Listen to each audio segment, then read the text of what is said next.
ಅಧಿಕಾರಿಗಳ ಬೇಜವಾಬ್ದಾರಿತನದಿಂದ ಮಾನ್ವಿ ತಾಲೂಕಿನಲ್ಲಿ ಇನ್ನೂ ಕೂಡ ಅಸ್ಪೃಶ್ಯತೆ ಮನೆ ಮಾಡಿದೆ. ಈ ಕುರಿತು ಬ್ರೇಕಿಂಗ್ ನ್ಯೂಸ್ ಕೂಡ ಲಭ್ಯವಾಗ್ತಾ ಇದೆ. ಅಧಿಕಾರಿಗಳ ಬೇಜವಾಬ್ದಾರಿತನದಿಂದ ಮಾನ್ವಿ ತಾಲೂಕಲ್ಲಿ ಅಸ್ಪೃಶ್ಯತೆ ಪದ್ಧತಿ ಇನ್ನೂ ಕೂಡ ಜೀವಂತವಾಗಿದೆ. ಇದು ಹೇಳ್ಕೊಳ್ಳೋಕೆ ನಾಚಿಕೆ ಆಗುವಂತ ವಿಷಯ. ಯಾಕಂತ ಹೇಳಿದ್ರೆ ಅಸ್ಪೃಶ್ಯತೆ ನಿವಾರಿಸದೆ ಕಣ್ಮುಚ್ಚಿ ಕುಳಿತಿದ್ದಾರೆ ಅಲ್ಲಿನ ಅಧಿಕಾರಿಗಳೇ ಇದಕ್ಕೆ ಸಪೋರ್ಟ್ ಮಾಡ್ತಾ ಇದ್ದಾರೆ. ಗ್ರಾಮಗಳಲ್ಲಿ ಸರ್ವೆಯನ್ನ ನಡೆಸದೆ ಬೇಜವಾಬ್ದಾರಿತನವನ್ನ ವರ್ತನೆ ಮಾಡ್ತಾ ಇದ್ದಾರೆ. ನಾವ್ ಯಾಕೆ ಅಲ್ಲಿ ಸರ್ವೆ ಮಾಡ್ಬೇಕು ಅಂತ ಹೇಳಿ ಅಧಿಕಾರಿಗಳು ಬೇಜವಾಬ್ದಾರಿತನವನ್ನ ತೋರಿಸ್ತಾ ಇದ್ದಾರೆ. ಶೋಷಿತರ ಕಾಳಜಿ ವಹಿಸದೆ ಸಮಾಜ ಕಲ್ಯಾಣ ಇಲಾಖೆ ಬೇಜವಾಬ್ದಾರಿಯನ್ನ ತೋರಿಸ್ತಾ ಇದೆ. ಲಕ್ಷಾಂತರ ರೂಪಾಯಿಯನ್ನ ಸ್ವಾಹ ಮಾಡ್ತಾ ಇದೆ. ಆದ್ರೆ ಇಲ್ಲಿ ಬೇಜವಾಬ್ದಾರಿತನ ಎದ್ದು ಕಾಣಿಸ್ತಾ ಇದೆ. ಸರ್ಕಾರದ ಹಣ ತಿಂದು ತೆಗ್ತಾ ಇರುವಂತ ಸರ್ಕಾರಿ ಅಧಿಕಾರಿಗಳು ಇದಕ್ಕೆ ಏನಂತ ಉತ್ತರ ಕೊಡ್ತಾರೆ ಕಾದು ನೋಡ್ಬೇಕು.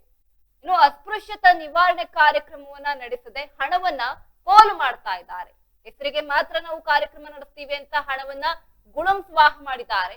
ಇನ್ನು ದಲಿತ ಸಂಘಟನೆಯ ಸಮಿತಿ ಮುಖಂಡ ಸದಾನಂದ ಅವರು ಇದ್ರ ಬಗ್ಗೆ ಆರೋಪವನ್ನ ಮಾಡ್ತಾ ಇದ್ದಾರೆ. ಅಧಿಕಾರಿಗಳ ವಿರುದ್ಧ ಕಠಿಣ ಕ್ರಮ ಕೈಗೊಳ್ಳಬೇಕು ಅಂತ ಆಕ್ರೋಶವನ್ನ ಕೂಡ ವ್ಯಕ್ತಪಡಿಸ್ತಾ ಇದ್ದಾರೆ. ನೊಂದ ಅಲ್ಲಿ ಏನು ಜನಸಾಮಾನ್ಯರು ಈ ರೀತಿಯಾಗಿ ಅಧಿಕಾರಿಗಳೇ ನಮ್ಮನ್ನ ಒಂದಷ್ಟು ಅಸ್ಪೃಶ್ಯತೆ ಹೆಸರಲ್ಲಿ ನನ್ನ ಬೇಜಾರ್ ಮಾಡ್ತಾ ಇದ್ದಾರೆ. ಇನ್ನೂ ಕೂಡ ಈ ಊರಿನಲ್ಲಿ ಅಸ್ಪೃಶ್ಯತೆ ಜೀವಂತವಾಗಿದೆ ಅಂತ ಅಧಿಕಾರಿಗಳ ವಿರುದ್ಧ ಈಗ ಸಿಡಿದೆದ್ದಿದ್ದಾರೆ.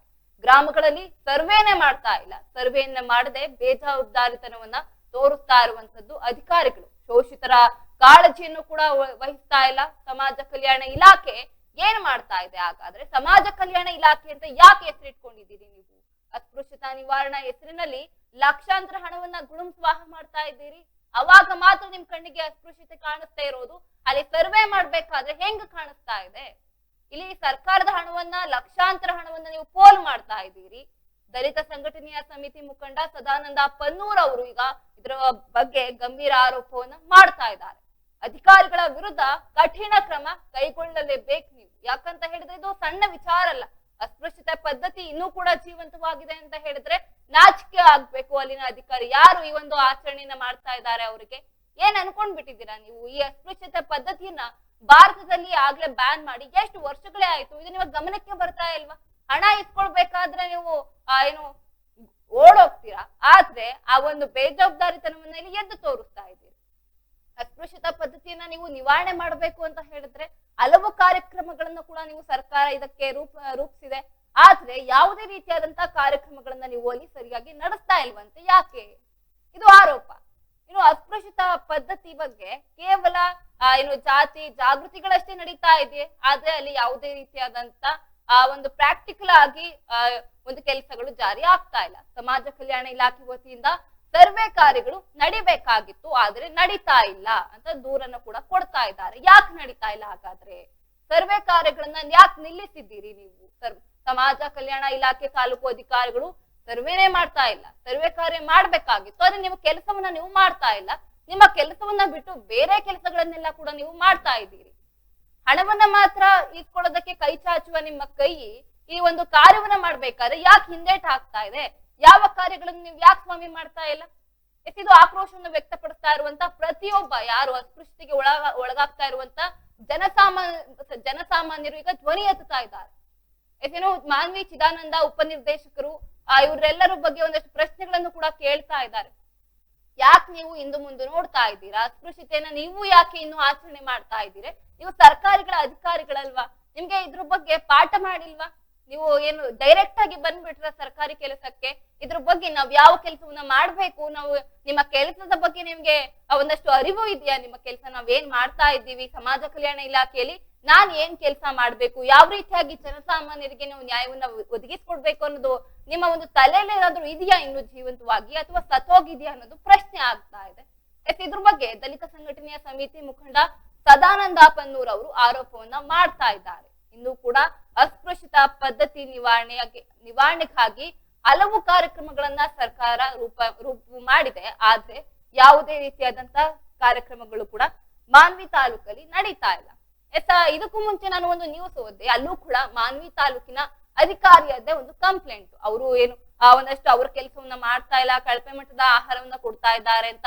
ಅದು ಒಂದ್ ಕಡೆ ನ್ಯೂಸ್ ಆದ್ರೆ, ಇಲ್ಲಿ ಅಸ್ಪೃಶ್ಯತೆ ಪದ್ಧತಿಯನ್ನ ನೀವು ಜಾರಿ ಮಾಡ್ತಾ ಇದ್ದೀರಿ, ನಿಮ್ಮದೇ ಆದಂತ ಆಡಳಿತವನ್ನ ನೀವು ಮಾಡ್ತಾ ಇದ್ದೀರಿ ಅನ್ನೋ ಒಂದು ಆರೋಪಗಳು ಕೇಳಿ ಬರ್ತಾ ಇದೆ.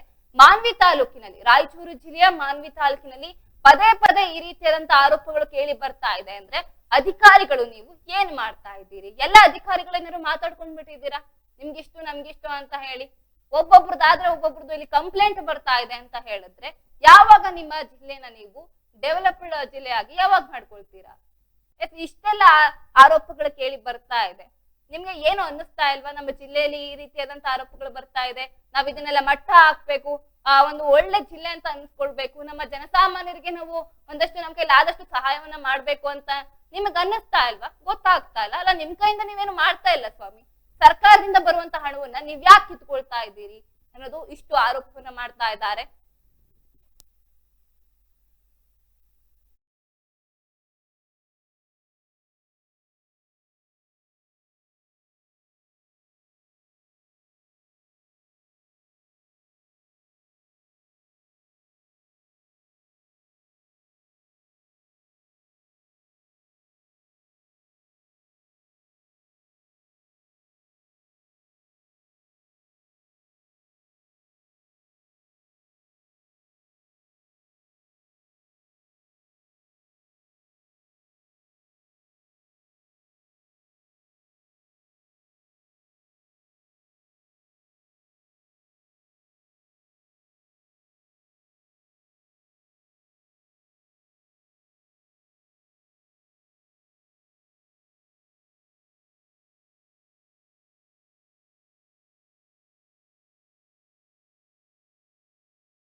ಏನು ಮಾನ್ವಿ ತಾಲೂಕಲ್ಲಿ ಅಸ್ಪೃಶ್ಯತೆ ಪದ್ಧತಿ ಇನ್ನೂ ಕೂಡ ಜೀವಂತವಾಗಿದೆ. ಅದು ಸರ್ಕಾರಿ ಅಧಿಕಾರಿಗಳಿಂದಲೇ ಈ ಒಂದು ಆಚರಣೆ ನಡೀತಾ ಇದೆ ಅಂತ ಹೇಳಿದ್ರೆ ನಿಜಕ್ಕೂ ಇದು ಬೇಜಾರಾಗುವಂತ ಸಂಗತಿನೇ ಹೌದು.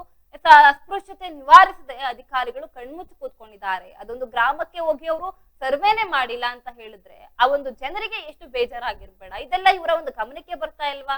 ನಿಜವಾಗ್ಲೂ ಇವರು ಅಧಿಕಾರಿಗಳ ಒಂದು ಜಾಗಕ್ಕೆ ಯೋಗ್ಯರ ಅನ್ನೊಂದು ಆ ಪ್ರಶ್ನೆ ಎದ್ದು ಕಾಣುತ್ತಾ ಇರುವಂತದ್ದು. ಇದ್ರ ಬಗ್ಗೆ ಹೆಚ್ಚಿನ ಮಾಹಿತಿಯನ್ನು ನೀಡೋದಕ್ಕೆ ವರದಿಗಾರರಾದಂತಹ ಪರಶುರಾಮ್ ಈಗ ದೂರವಾಣಿ ಸಂಪರ್ಕದ ಮೂಲಕ ನನ್ನೊಟ್ಟಿಗಿದ್ದಾರೆ. ಪರಶುರಾಮ್, ಪದೇ ಪದೇ ಮಾನ್ವಿ ತಾಲೂಕಲ್ಲಿ ಒಂದಷ್ಟು ಅಧಿಕಾರಿಗಳು ಅವರ ಒಂದು ಬೇಜವಾಬ್ದಾರಿತನವನ್ನು ಎತ್ತು ತೋರಿಸ್ತಾ ಇದ್ದಾರೆ ಕಣ್ರಿ. ಯಾಕಂತ ಹೇಳಿದ್ರೆ ಅಲ್ಲಿನ ಜನಸಾಮಾನ್ಯರು ಅದೇನ ತಪ್ಪು ಮಾಡಿದಾರೋ ಗೊತ್ತಿಲ್ಲ, ಅಧಿಕಾರಿಗಳು ಮಾತ್ರ ತುಂಬಾ ಅಂದ್ರೆ ತುಂಬಾ ಅವ್ರನ್ನ ಅವ್ರಿಗೆ ಹೇಗ್ ಬೇಕೋ ಆ ರೀತಿ ನಡ್ಸ್ಕೊಳ್ತಾ ಇದ್ದಾರೆ ಅಂತ ಅನ್ನಿಸ್ತಾ ಇದೆ. ಇಲ್ಲಿ ಒಂದ್ ಕಡೆ ನೋಡೋದಾದ್ರೆ ಅಲ್ಲ, ಇನ್ನೂ ಕೂಡ ಅಸ್ಪೃಶ್ಯತೆಯನ್ನ ಜಾರಿಯಲ್ಲಿದೆ, ಅಧಿಕಾರಿಗಳು ಅಸ್ಪೃಶ್ಯತೆಯನ್ನ ನಡೆಸ್ತಾ ಇದ್ದಾರೆ ಅಂತ ಹೇಳಿದ್ರೆ ನಾಚಿಕೆ ಆಗುವಂತ ಸಂಗತಿನೇ ಯಾವುದು? ಇದ್ರ ಬಗ್ಗೆ ಏನ್ ಹೇಳ್ತೀರಾ ನೀವು? ರಾಧಿಕಾ, ಏನಂತಂದ್ರೆ ಸಂವಿಧಾನ, ಭಾರತ ದೇಶದಲ್ಲಿ ಸಂವಿಧಾನ ಜಾರಿಯಾಗಿ ಸುಮಾರು ವರ್ಷಗಳೇ ಕಳೆದ್ರು ಕೂಡ ಆ ಸಂವಿಧಾನ ಪ್ರಕಾರವಾಗಿ ಸಮಾನತೆಯ ಕಲ್ಪನೆ ಈ ಭಾರತ ದೇಶದಲ್ಲಿ ಬರ್ಬೇಕಂತ ಹೇಳಿ ಅಂಬೇಡ್ಕರ್ ಅವರು, ಸಂವಿಧಾನ ಶಿಲ್ಪಿ ಆಗಿರ್ತಕ್ಕಂಥ ಅಂಬೇಡ್ಕರ್ ಅವರು ಒಂದ್ ರೀತಿಯಲ್ಲಿ ಸಂವಿಧಾನ ಬರತಕ್ಕಂಥದ್ದು ನಾವು ಇಂದಿಗೂ ನಾವು ಗೌರವಿಸ್ತಕ್ಕಂಥದ್ದು ವಿಚಾರ ಅಂತ ಹೇಳ್ಬೋದು. ಯಾಕಂತಂದ್ರೆ ಆ ಕಾನೂನಿನ ಅಡಿಯಲ್ಲಿ ಪ್ರತಿಯೊಬ್ಬ ವ್ಯಕ್ತಿಯು ಕೂಡ ಕಾನೂನು ಪಾಲನೆ ಮಾಡತಕ್ಕಂಥದ್ದು ನಮ್ಮ ಕೆಲಸ. ಆದ್ರೆ ಪ್ರಸ್ತುತ ಇಂದಿಗೂ ಕೂಡ ಕೆಲ ಗ್ರಾಮಗಳಲ್ಲಿ ಅಸ್ಪೃಶ್ಯತೆ ಪದ್ಧತಿ ಜೀವಂತವಾಗಿದೆ. ಉದಾಹರಣೆಯಾಗಿ ರಾಯಚೂರು ಜಿಲ್ಲೆಯ ಮಾನ್ವಿ ತಾಲೂಕಿನ ಪನ್ನೂರು ಗ್ರಾಮದಲ್ಲಿ ಅಸ್ಪೃಶ್ಯತೆ ಪದ್ಧತಿ ಜೀವಂತವಾಗಿದೆ. ಇದನ್ನು ಸುಧಾರಣೆ ಮಾಡಿ ಕ್ರಮ ಕೈಗೊಳ್ಳಂತೇಳಿ ಒಂದ್ ರೀತಿಯಲ್ಲಿ ದಲಿತ ಮುಖಂಡರಾಗಿರ್ತಕ್ಕಂಥ ಸದಾನಂದ ಪನ್ನೂರ್ ಅವರು ದೂರು ಕೊಟ್ಟಿದ್ದಾರೆ. ಆ ದೂರಿನ ಹಿನ್ನೆಲೆಯಲ್ಲಿ ಕ್ರಮ ಕೈಗೊಳ್ಳತಕ್ಕಂತ ಕೆಲಸ ಯಾರ್ದಂದ್ರೆ ಸಮಾಜ ಕಲ್ಯಾಣ ಇಲಾಖೆ ತಾಲೂಕು ಅಧಿಕಾರಿ ಆಗಿರ್ತಕ್ಕಂಥ ನಟರಾಜ್ ಅವ್ರದ್ದು, ಹಾಗೆಯೇ ಕಂದಾಯ ಇಲಾಖೆ ಅಧಿಕಾರಿ ಆಗಿರ್ತಕ್ಕಂಥ ರಾಜು ಪಿರಂಗಿ ಅವರು, ಪೊಲೀಸ್ ಇಲಾಖೆಯವರ ಜವಾಬ್ದಾರಿ ಅಂತ ಹೇಳ್ಬೋದು. ಯಾಕಂತಂದ್ರೆ ಈ ಒಂದು ಅಸ್ಪೃಶ್ಯತೆ ಪದ್ಧತಿ ಜೀವಂತವಾಗಿದೆನಾ ಅಂತೇಳಿ ಕಚೇರಿಗೆ ದೂರು ಬಂದರೆ ಹಾಗೂ ದೂರವಾಣಿ ಮೂಲಕ ಕರೆ ಬಂದ್ರು ಕೂಡ ಸ್ಪಂದಿಸುವಂತ ಕೆಲಸ ಯಾರ್ದಾಗ್ಬೇಕಂದ್ರೆ ತಾಲೂಕಾ ಸಮಾಜ ಕಲ್ಯಾಣ ಇರತಕ್ಕಂತ ನಟರಾಜ್ ಅವ್ರದ್ದು. ಇವರು ಒಂದ್ ರೀತಿಯಲ್ಲಿ ಆಗಿದ್ದಾರೆ ಅಂದ್ರೆ ಉಡಾಫಿ ರೀತಿಯಲ್ಲಿ ಇದಾಗಿದ್ದಾರೆ.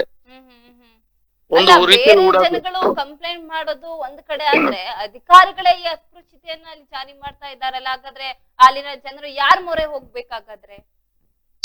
ರಾಧಿಕಾ, ಏನಂತಂದ್ರೆ ಅಸ್ಪೃಶ್ಯತಾ ಪದ್ಧತಿ ಅಂತ ನಿವಾರಣೆ ಮಾಡತಕ್ಕಂಥದ ಕೆಲ್ಸ ಆ ದೂರು ಬಂದ್ರೆ ಆ ಹೋಟೆಲ್ ಆಗ್ಲಿ ದೇವಸ್ಥಾನ ಆಗ್ಲಿ ಸಮಾನತೆಯ ಪರಿಕಲ್ಪನೆ ಅಡಿಯಲ್ಲಿ ಬದುಕಬೇಕು, ಸಂವಿಧಾನ ಕಾನೂನು ಅಡಿಯಲ್ಲಿ ನಾವೆಲ್ಲರೂ ಜೀವಿಸ್ಬೇಕಂತ ಹೇಳಿ ಒಂದ್ ರೀತಿಯಲ್ಲಿ ಆಂದೋಲನ ರೀತಿಯಲ್ಲಿ ಮಾಡ್ತಕ್ಕಂಥದ್ದು ಕೆಲಸ ಯಾರ್ದು ಸಮಾಜ ಕಲ್ಯಾಣ ಅಧಿಕಾರಿ ಉಡಾಫೆ ನಟರಾಜ್ ಅಂತ ಹೇಳ್ಬೋದು. ಹ್ಮ್ ಹ್ಮ್ ಹ್ಮ್ ಯಾಕಂತಂದ್ರೆ ಈ ರೀತಿಯಲ್ಲಿ ಒಬ್ಬ ದಲಿತ ಸಂಘರ್ಷ ಸಮಿತಿ ಮುಖಂಡ್ರೆ ನಾವು ಹ್ಮ್ ದೂರು ಕೊಟ್ಟರು ಕೂಡ ಯಾವುದೇ ಸ್ಪಂದನೆ ಇಲ್ಲ, ಇವರು ಭೇಟಿ ಕೊಟ್ಟಿಲ್ಲ, ಯಾವುದೇ ರೀತಿ ಕ್ರಮ ಕೈಗೊಂಡಿಲ್ಲ. ಏನಾದ್ರೂ ಅನಾಹುತ ಆದ್ರೆ ಬನ್ನಿ ನಾವು ಅದನ್ನ ನೀವು ಪರಿಹಾರ ರೀತಿಯಲ್ಲಿ ಕೊಡ್ತೀವಿ ಅಂತ ಹೇಳ್ತಿದಾರೆ. ಅಂದ್ರೆ ಒಬ್ಬ ಅಧಿಕಾರಿ ಈ ರೀತಿ ಹೇಳ್ತಾರಲ್ರಿ ಸ್ವಾಮಿ.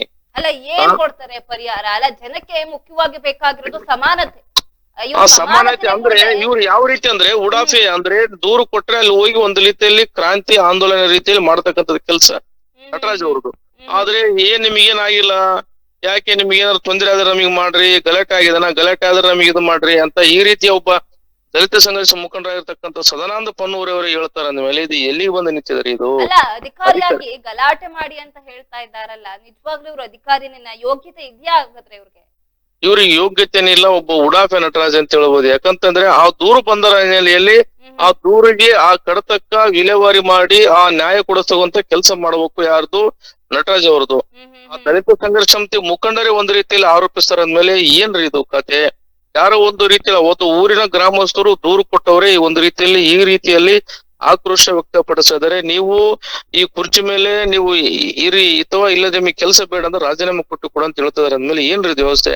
ನಟರಾಜ್ ಅವ್ರದ್ದು ಕೆಲಸ ಏನೋ, ಅವ್ರ ಕರ್ತವ್ಯಗಳು ಏನೋ, ಅವ್ರ ಜವಾಬ್ದಾರಿಗಳು ಅಂತ ಸರ್ಕಾರ ಒಂದು ರೀತಿಯಲ್ಲಿ ಕೇಳಬೇಕಾಗಿದೆ, ಅವ್ರನ್ನೇ ಕೇಳಬೇಕಾಗಿದೆ. ಈ ಕಾನೂನು ಅಡಿಯಲ್ಲಿ ಏನಿದೆ, ಸರ್ಕಾರ ಮುಖ್ಯಮಂತ್ರಿ ಸಿದ್ದರಾಮಯ್ಯ ಅವರು ಉಡಾಫೆ ನಟರಾಜ್ ಅವರನ್ನು ಕೂರಿಸಿಕೊಂಡು ವಿಧಾನಸಭೆಯಲ್ಲಿ ಸನ್ಮಾನ ಮಾಡಿ ನಿಮ್ಮ ಕರ್ತವ್ಯಗಳು, ನಿನ್ನ ಜವಾಬ್ದಾರಿಗಳು, ನಿನ್ನ ಉದ್ದೇಶಗಳು ಏನಂತೇಳಿ ಕೇಳ್ತಕ್ಕಂಥ ಜವಾಬ್ದಾರಿ ಮುಖ್ಯಮಂತ್ರಿ ಸಿದ್ದರಾಮಯ್ಯ ಅವರಿಗಿದೆ. ಒಂದು ಅಸ್ಪೃಶ್ಯತೆ ನಿವಾರಣೆ ಮಾಡ್ತಕ್ಕಂಥದ್ದು ಕೆಲಸ ಇವ್ರಿಗೆ ಮಾಡಿಲ್ಲ ಅಂದ್ಮೇಲೆ ಇವ್ರು ಎಂತ ಅಧಿಕಾರಿ ಅಂತ ಹೇಳ್ಬೋದು ರಾಧಿಕಾ? ಪರಶುರಾಮ್, ಈ ಒಂದು ವಾರದ ಹಿಂದೆ ರಿಮ್ಸ್ ಆಸ್ಪತ್ರೆಯಲ್ಲಿ ಅಸ್ಪೃಶ್ಯತೆ ಆಚರಣೆ ಆರೋಪ ಕೂಡ ಕೇಳಿ ಬಂದಿತ್ತು. ಈ ತರ ಪದೇ ಪದೇ ಕೇಳಿ ಬರ್ತಾ ಇದೆ ಅಂತ ಹೇಳಿದ್ರೆ ಅಧಿಕಾರಿಗಳು ಏನಕ್ಕೆ ಇದ್ದಾರೆ ಅಲ್ಲಿ? ಸುಮ್ನೆ ರಾಜೀನಾಮೆ ಕೊಟ್ಟು ಮನೆಗೆ ಹೋಗ್ಬೇಕಲ್ವಾ ಅವರು? ಈ ರೀತಿಯಾಗಿ ಅಲ್ಲಿನ ಜನಸಾಮಾನ್ಯರಿಗೆ ಏನೋ ಉಪಯೋಗ ಆಗ್ತಾ ಇಲ್ಲ ಅಂತಂದ್ರೆ ಮತ್ತೆ ಅಧಿಕಾರಿಗಳನ್ನ ಹೆಸರಿಟ್ಕೊಂಡು ಇವ್ರು ಯಾಕಿರ್ಬೇಕಲ್ವಾ? ರಾಧಿಕಾ, ಏನಂತಂದ್ರೆ ಸಂವಿಧಾನ ಜಾರಿಯಾದ ನಂತರ ನಾವು ಇಂದಿಗೂ ಕೂಡ ಪ್ರತಿ ಬಾರಿಯೂ ಕೂಡ ಸಂವಿಧಾನದ ಪರಿಕಲ್ಪನೆ ನಾವು ಸಾಗಬೇಕಾಗಿದೆ. ಆದ್ರೆ ಗ್ರಾಮೀಣ ಪ್ರದೇಶದಲ್ಲಿ ಇಂದಿಗೂ ಕೂಡ ಅಸ್ಪೃಶ್ಯದ ಪದ್ಧತಿ ಜೀವಂತವಾಗಿದೆ ಅಂತ ಹೇಳಿ ನಾವು ಹೇಳ್ತಾ ಇಲ್ಲ, ಆದ್ರೆ ದಲಿತ ಸಂಘರ್ಷ ಸಮಿತಿ ಮುಖಂಡರೇ ಹೇಳ್ತಾ ಇದ್ದಾರೆ. ಆ ದೂರಿನ ಆಧಾರದ ಮೇಲೆ ಕೆಲಸ ಮಾಡತಕ್ಕಂಥದ್ದು ಕೆಲಸ ಯಾರ್ದು? ಉಡಾಫೆ ನಟರಾಜ್ ಅವರದು. ಆ ಉಡಾಫೆ ನಟರಾಜ್ ಅವರು ಗ್ರಾಮೀಣ ಭಾಗದಲ್ಲಿ ತೆರಳಿ ಅಲ್ಲಿ ಯಾವ ರೀತಿ ಇದೆ, ಶೋಷಣೆ ಇದೆನಾ, ಅಸ್ಪೃಶ್ಯದ ಪದ್ಧತಿ ಜೀವಂತವಾಗಿದನ ಅಂತೇಳಿ ಸಮಗ್ರವಾದ ವರದಿ ಆಧರಿಸಿ ಆ ನ್ಯಾಯ ನೀಡತಕ್ಕಂಥದ್ದು ಕೆಲಸ ನಟರಾಜ್ ಅವ್ರದ್ದು. ಅವ್ರು ಇದುವರೆಗೂ ಯಾವ ಕೆಲಸ ಮಾಡಿಲ್ಲ. ಗ್ರಾಮೀಣ ಭಾಗದಲ್ಲಿ ಅಸ್ಪೃಶ್ಯದ ಪದ್ಧತಿ ಜೀವಂತವಾಗಿದ್ರು ಕೂಡ ಇವರು ವರದಿ ಸಲ್ಲಿಸಿಲ್ಲ, ಇವರು ಕೆಲಸನೇ ಮಾಡ್ತಾ ಇಲ್ಲ ಅಂತೇಳಿ ದಲಿತ ಸಂಘರ್ಷ ಮುಖಂಡರು ಆಗಿರ್ತಕ್ಕಂಥದ್ದು ಹುಸೇನ ಪಾಲ್ದಾಳ್ ಅವರು ಹಾಗೆ ಸದಾನಂದ ಪನ್ನೂರವರು ಒಂದು ರೀತಿಯಲ್ಲಿ ಆಕ್ರೋಶ ಪಡಿಸಿ ಮಾಧ್ಯಮದ ಮೂಲಕ ಒಂದು ರೀತಿ ತಿಳಿಸ್ತಾರೆ ಅಂದ್ಮೇಲೆ ಇದು ಸರ್ಕಾರವೇ ಒಂದು ರೀತಿಯಲ್ಲಿ ನಿರ್ಧಾರ ಮಾಡಿಕೊಂಡು ಯಾವ ರೀತಿ ಕ್ರಮ ಕೈಗೊಳ್ತಾ ಒಂದು ರೀತಿ ಕಾದು ಮಾಡಬೇಕಾಗಿದೆ. ಹೇಗಿದೆ ಹಾಗಾದ್ರೆ ಈಗ ಅಲ್ಲಿನ ಪರಿಸ್ಥಿತಿ? ಇದಕ್ಕೆ ಸಂಬಂಧಪಟ್ಟ ಹಾಗೆ ಗಂಭೀರವಾಗಿ ಆರೋಪನ ಮಾಡ್ತಾ ಇದ್ದಾರೆ. ಇದ್ರ ಬಗ್ಗೆ ಹೆಚ್ಚಿನ ಮಾಹಿತಿ ಏನಿದೆ ಹಾಗಾದ್ರೆ? ರಾಧಿಕಾ, ಏನಂತಂದ್ರೆ ಈ ದೂರು ಕೊಟ್ಟ ಹಿನ್ನೆಲೆಯಲ್ಲಿ ಅದನ್ನ ಕ್ರಾಂತಿ ಮಾಡತಕ್ಕಂಥದ್ದು ಕೆಲಸ ಸ್ಥಳಕ್ಕೆ ಹೋಗಿ ಯಾವ ರೀತಿ ಇದೆ, ಒಂದು ರೀತಿಯಲ್ಲಿ ಇವರೇ ಹೋಗಿ ಗ್ರಾಮೀಣ ಭಾಗದ ಜನರನ್ನಂದ್ರೆ ಕರೆದುಕೊಂಡು ಹೋಗಿ ಒಂದು ರೀತಿಯಲ್ಲಿ ಹೋಟೆಲ್ ಆಗ್ಲಿ ದೇವಸ್ಥಾನಗಳಲ್ಲಿ ಒಂದು ರೀತಿಯಲ್ಲಿ ತೆರಳಿ ಕೂತ್ಕೊಳ್ಳಿ, ಇಲ್ಲಿ ನಾವು ಕೂಡ ಬರ್ತೇವೆ, ನಿಮ್ಮ ಜೊತೆಗೆ ನಾವಿದ್ದೇವೆ ಅಂತ ಹೇಳ್ತಕ್ಕಂಥ ಕೆಲಸ ನಟರಾಜ್ ಅವ್ರದ್ದು. ಅವ್ರು ಮಾಡಿಲ್ಲ ಅಂತ ಹೇಳಿ ಒಂದು ರೀತಿಯಲ್ಲಿ ಸದಾನಂದ ಅವರು ಆರೋಪಿಸಿದ್ದಾರೆ. ರಾಧಿಕಾ, ಧನ್ಯವಾದಗಳು ಪರಶುರಾಮ್ ತಮ್ಮೆಲ್ಲ ಮಾಹಿತಿಗಾಗಿ. ಏನು ಅಧಿಕಾರಿಗಳ ಬೇಜವಾಬ್ದಾರಿತನ ಎಷ್ಟರ ಮಟ್ಟಿಗೆ ನಡೀತಾ ಇದೆ ರಾಯಚೂರಿನಲ್ಲಿ ಅಂತ ಹೇಳಿದ್ರೆ ಹೇಳೋದಕ್ಕೆ ಸಮಯನೇ ಸಾಲೋದಿಲ್ಲ. ಒಂದ್ ಕಡೆ ನೋಡಿದ್ರೆ ಅಲ್ಲಿ ಅಧಿಕಾರಿಗಳು ಸರಿಯಾಗಿ ಅವ್ರ ಕೆಲಸವನ್ನ ಮಾಡ್ತಾ ಇಲ್ಲ. ಇನ್ನು ರಾಯಚೂರಿನಲ್ಲಿ ಈ ಒಂದು ವಾರದ ಹಿಂದೆ ರಿಮ್ಸ್ ಆಸ್ಪತ್ರೆಯಲ್ಲಿ ಅಸ್ಪೃಶ್ಯತೆ ಆಚರಣೆ ಕೂಡ ಆಗಿರುತ್ತೆ ಅನ್ನೋ ಆರೋಪ ಕೇಳಿ ಬರ್ತಾ ಇದೆ. ಇದನ್ನ ಏನ್ ಇವರು ಒಂದು ಫೆಸ್ಟಿವಲ್ ರೀತಿಯಾಗಿ ಆಚರಣೆ ಮಾಡ್ತಾ ಇದ್ದಾರೆ ಅಂತ ಗೊತ್ತಾಗ್ತಾ ಇಲ್ಲ. ಅಸ್ಪೃಶ್ಯತೆ ಅಂತ ಹೇಳಿದ್ರೆ ಒಂದಷ್ಟು ಆ ಜನರ ಮನಸ್ಸಿನಲ್ಲಿ ಯಾವ ರೀತಿಯಾಗಿ ಭೇದ ಭಾವ ಆಗಿರ್ಬೋದು, ನೋವಾಗಿರ್ಬೋದು ಉಂಟಾಗುತ್ತೆ ಅನ್ನೋದು ಇವರ ಯೋಚನೆಯಲ್ಲಿ ಇಲ್ವಾ? ಇವರ ಒಂದು ಗಮನಕ್ಕೆ ಬರ್ತಾ ಇಲ್ವಾ? ನಾವು ಯಾವ ರೀತಿಯಾಗಿ ಕೆಲಸವನ್ನ ಮಾಡ್ಬೇಕು, ಸರ್ಕಾರಿ ಅಧಿಕಾರಿ ಆಗಿದ್ದೀನಿ ನಾನು, ಒಂದು ಗಲಾಟೆ ಆಗ್ಬಾರ್ದು, ನಮ್ಮ ಜನ ತುಂಬಾ ನೆಮ್ಮದಿ ಶಾಂತಿಯಿಂದ ಇರ್ಬೇಕು ಅನ್ನೋ ಯೋಚನೆ ಈ ಅಧಿಕಾರಿಗಳಿಗೆ ಯಾಕೆ ಬರ್ತಾ ಇಲ್ಲ ಅನ್ನೋದೊಂದು ಪ್ರಶ್ನೆ ಆಗಿದೆ. ಈಗಾಗ್ಲೇ ಏನು ಭಾರತದಲ್ಲಿ ಇದೆಲ್ಲ ಬ್ಯಾನ್ ಆಗಿದೆ, ಅಸ್ಪೃಶ್ಯತೆ ಆಚರಣೆ ಎಲ್ಲ. ಆದ್ರೂ ಕೂಡ ಇಲ್ಲಿ ಇನ್ನು ನಡೆಸ್ಕೊಂಡು ಹೋಗ್ತಾ ಇದ್ದಾರೆ ಅಧಿಕಾರಿಗಳು. ನಾವು ಡಾಕ್ಟರ್ ಆಗ್ಬೇಕು ಅಥವಾ ಈ ಕೆಲಸಕ್ಕೆ ಏನ್ ಹೇಳ್ಬೇಕು ಅಂತ ಗೊತ್ತಾಗ್ತಾ ಇಲ್ಲ. ನಾನು ಆಗ್ಲೇ ಹೇಳ್ದೆ ಹಿಂದೆ ಅಸ್ಪೃಶ್ಯತೆ ಆಚರಣೆ ಕೂಡ ನಡೆದಿತ್ತು ಒಂದು ವಾರದ ಹಿಂದೆ ರಿಮ್ಸ್ ಆಸ್ಪತ್ರೆಯಲ್ಲಿ ಅಂತ. ಇದಕ್ಕೆ ಸಂಬಂಧಪಟ್ಟ ಹಾಗೆ ನೋಡೋದಾದ್ರೆ ಇಲ್ಲಿನ ರಿಮ್ಸ್ ಆಸ್ಪತ್ರೆಯಲ್ಲಿ ಸಿಬ್ಬಂದಿಗಳ ಮೇಲೆ ಅಸ್ಪೃಶ್ಯತೆ ಆಚರಣೆಯ ನಡೆದ ಬಗ್ಗೆ ಸ್ಥಳೀಯ ಮಾರ್ಕೆಟ್ ಯಾರ್ಡ್ ಪೊಲೀಸ್ ಠಾಣೆಯಲ್ಲಿ ಪ್ರಕರಣ ಕೂಡ ದಾಖಲಾಗಿರುತ್ತೆ. ಬಾಧಿತರು ಅಥವಾ ಏನು ಇತರರು ಸಾಕ್ಷಿದಾರರು ಹೇಳಿಕೆ ನೀಡಿದ್ರು ಕೂಡ ಇದಕ್ಕೆ ಸಂಬಂಧಪಟ್ಟ ಹಾಗೆ ಇನ್ನು ವಿಷಯವನ್ನ ನೋಡೋದಾದ್ರೆ ಮಾರ್ಕೆಟ್ ಯಾರ್ಡ್ ಪೊಲೀಸ್ ಠಾಣೆಯ ಗುನ್ನೆ ನಂಬರ್ 39/2023 ಪ್ರಕರಣದಲ್ಲಿ ರಾಯಚೂರಿನ ರಿಮ್ಸ್ ಹಾಗೂ ಇನ್ನಿತರೆ ಸಂಸ್ಥೆಗಳಲ್ಲಿ ಅಸ್ಪೃಶ್ಯತೆ ಆಚರಣೆ ನಡೀತಾ ಇರೋದು ಬೆಳಕಿಗೆ ಬಂದಿದೆ. ಏನು ಇಲ್ಲಿ ಈ ಪ್ರಕರಣಕ್ಕೆ ಸಂಬಂಧಪಟ್ಟ ಹಾಗೆ ಬಾಧಿತರ ಪರವಾಗಿ ಸಾರ್ವಜನಿಕರು ಪ್ರತ್ಯಕ್ಷ ಮತ್ತೆ ಸಾಕ್ಷಿಗಳನ್ನ ಕೂಡ ಕೊಟ್ಟಿರ್ತಾರೆ. ತಮ್ಮಲ್ಲಿರುವ ಸಾಕ್ಷಿಗಳನ್ನ ತನಿಖಾಧಿಕಾರಿಗಳ ಪೊಲೀಸ್ ಉಪ ಅಧೀಕ್ಷಕರಿಗೆ ನೀಡುವಂತೆ ಸಮಾಜ ಕಲ್ಯಾಣ ಇಲಾಖೆಯ ಉಪನಿರ್ದೇಶಕರು ಪ್ರಕಟಣೆ ಮಾಡಿದ್ದಾರೆ. ಇದೆಲ್ಲ ಕೂಡ ಬೆಳಕಿಗೆ ಬಂದ್ರು ಇಲ್ಲಿನ ಅಧಿಕಾರಿಗಳು ಇನ್ನು ಅಸ್ಪೃಶ್ಯತೆ ಪದ್ಧತಿಯನ್ನು ಆಚರಣೆ ಮಾಡ್ತಾ ಇದ್ದಾರೆ. ಹಾಗಾದ್ರೆ ಈ ಅಧಿಕಾರಿಗಳನ್ನ ಕೇಳೋರು ಯಾರು ಇಲ್ವಾ? ಅಲ್ಲಿನ ಅಧಿಕಾರಿಗಳು ಏನು ಮಾಡ್ತಾ ಇದ್ದಾರೆ? ಅಲ್ಲಿನ ಜನಸಾಮಾನ್ಯರು ಯಾವ ರೀತಿಯಾಗಿ ಜೀವನವನ್ನ ಮಾಡ್ತಾ ಇದ್ದಾರೆ? ಅಸ್ಪೃಶ್ಯತೆ ಪದ್ಧತಿಯನ್ನ ಇನ್ನೂ ಕೂಡ ಆಚರಣೆ ಮಾಡ್ಕೊಂಡು ಹೋಗ್ತಾ ಇದ್ದಾರೆ ಅಂತ ಹೇಳ್ಬೇಕಾದ್ರೆ ಅಲ್ಲಿನ ಜನರಿಗೆ ಯಾವ ರೀತಿಯಾಗಿ ಇದು ಲೋಪವನ್ನ ಉಂಟು ಮಾಡುತ್ತೆ ಅನ್ನೋದು ಇವರ ಬುದ್ಧಿಗೆ ಬರ್ತಾ ಇಲ್ವಾ ಅನ್ನೋದು ಒಂದು ಯೋಚನೆ ಆಗಿದೆ. ಪದೇ ಪದೇ ಯಾವ ಕಾರ್ಯಕ್ರಮಗಳನ್ನು ಕೂಡ ಅಲ್ಲಿ ಸರಿಯಾಗಿ ನಡೆಸ್ತಾ ಇಲ್ಲ ಅಂತ ಆರೋಪ ಕೂಡ ಮಾಡ್ತಾ ಇದ್ದಾರೆ. ಅಸ್ಪೃಶ್ಯತ ಪದ್ಧತಿ ಬಗ್ಗೆ ಕೇವಲ ಜಾತಿ ಜಾಗೃತಿಗಳಷ್ಟೇ ಅಲ್ಲಿ ನಡೀತಾ ಇದೆ, ಆದ್ರೆ ಸರ್ವೆ ಕಾರ್ಯಕ್ರಮಗಳು ಅಲ್ಲಿ ನಡೀತಾ ಇಲ್ಲ. ಆದ್ರೆ ಇದಕ್ಕೆ ಸಂಬಂಧಪಟ್ಟ ಹಾಗೆ ಬಂದಂತ ಹಣವನ್ನ ಮಾತ್ರ ₹1 ಬಿಡದ ಹಾಗೆ ದೋಚ್ಕೊಳ್ತಾ ಇದ್ದಾರೆ. ಇದಕ್ಕೆ ಕೆಲಸವನ್ನ ಮಾತ್ರ ಇವರು ಮಾಡ್ತಾ ಇಲ್ಲ. ಹಣ ಮಾತ್ರ ಬೇಕಾ ಇವ್ರಿಗೆ? ಇವ್ರು ಮಾತ್ರ ನೆಮ್ಮದಿಯಾಗಿ ಕೂತ್ಕೊಂಡು ಜೀವನವನ್ನ ಮಾಡ್ಬೇಕಾ ಅಂತ ಗೊತ್ತಾಗ್ತಿಲ್ಲ. ನೋಡ್ದಾ ಇದ್ರ ಬಗ್ಗೆ ಸಾಕಷ್ಟು ವಿಷಯಗಳನ್ನು ಕೂಡ ಚರ್ಚೆ ಮಾಡ್ತೀನಿ. ಅಧಿಕಾರಿಗಳು ಸಹ ನಮ್ಮೊಂದಿಗೆ ಕರೆಯಲ್ಲಿ ಜಾಯಿನ್ ಆಗ್ತಾರೆ ಅಂತ ಅನ್ಕೊಂಡಿದ್ದೀನಿ. ನೋಡ್ದ ಅವ್ರು ಯಾವ ರೀತಿಯಾಗಿ ಇದಕ್ಕೆ ಉತ್ತರವನ್ನ ಕೊಡ್ತಾರೆ ಅಸ್ಪೃಶ್ಯತೆ ಆಚರಣೆ ಬಗ್ಗೆ ಅಂತ ಕಾದ್ ನೋಡೋಣ. ಯಾಕಂದ್ರೆ ಅವರು ಹೇಳುವಂತ ಉಡಾಪಿ ಮಾತುಗಳು ಏನೋ ಗಲಾಟೆ ಆಗಿದೆಯೇನ್ರಿ ನಿಮ್ಗೆ? ಅಲ್ಲಿ ಬೀದಿ ನಾಟಕಗಳು ಮಾಡಿಸ್ತಿದ್ದಾರೆ, ಅದಕ್ಕೆ ಲಕ್ಷಾಂತರ ರೂಪಾಯಿ ಸುರಿತಾ ಇದ್ದಾರೆ. ಆದ್ರೆ ನಾವು ಕೊಟ್ಟಂತ ಲೆಟರ್ಗೆ ಯಾವುದೇ ರೀತಿಯ ಬೆಲೆ ಇಲ್ದಂಗಾಗಿದೆ. ಇದು ಸರ್ಕಾರದ ಅನುದಾನ ಎದಕ್ಕಾಗಿ ಬಳಸ್ತಾರೆ? ಅಸ್ಪೃಶ್ಯತಾ ನಿವಾರಣೆ ಅಂತಂದ್ಮೇಲೆ ದೌರ್ಜನ್ಯ ಆದಾಗ ಮಾತ್ರ ಬರ್ತು ಅಂತ ಹೇಳ್ತಾರೆ ಯಾರು? ನಟರಾಜ್ ಅವರು. ಅಂದ್ರೆ ನಾವು ಬಡಿಸ್ಕೊಂಡು ಸತ್ತ ಮೇಲೆ ಅವರು ಬಂದ ಕೇಸಿ ನೋಡುವಂತಾರೆ ಹೊರತಾಗಿ ನಮ್ಮ ಏನು ಕುಲದ ರಕ್ಷಣೆಗಾಗಿ ಇರುವಂತವ್ರು ಇವರಲ್ಲ ಅಂತ ಅನ್ಸ್ತದೆ ನಮಗೆ. ಯಾಕಂದ್ರೆ ಅವರು ಹೇಳುವಂತ ಉಡಾಪಿ ಮಾತುಗಳು ಏನೋ ಗಲಾಟೆ ಆಗಿದೆಯೇನ್ರಿ ನಿಮ್ಗೆ? ಊರಲ್ಲಿ ಏನೋ ಗಲಾಟೆ ಯಾರು ಬಡ್ದಿದಾರ?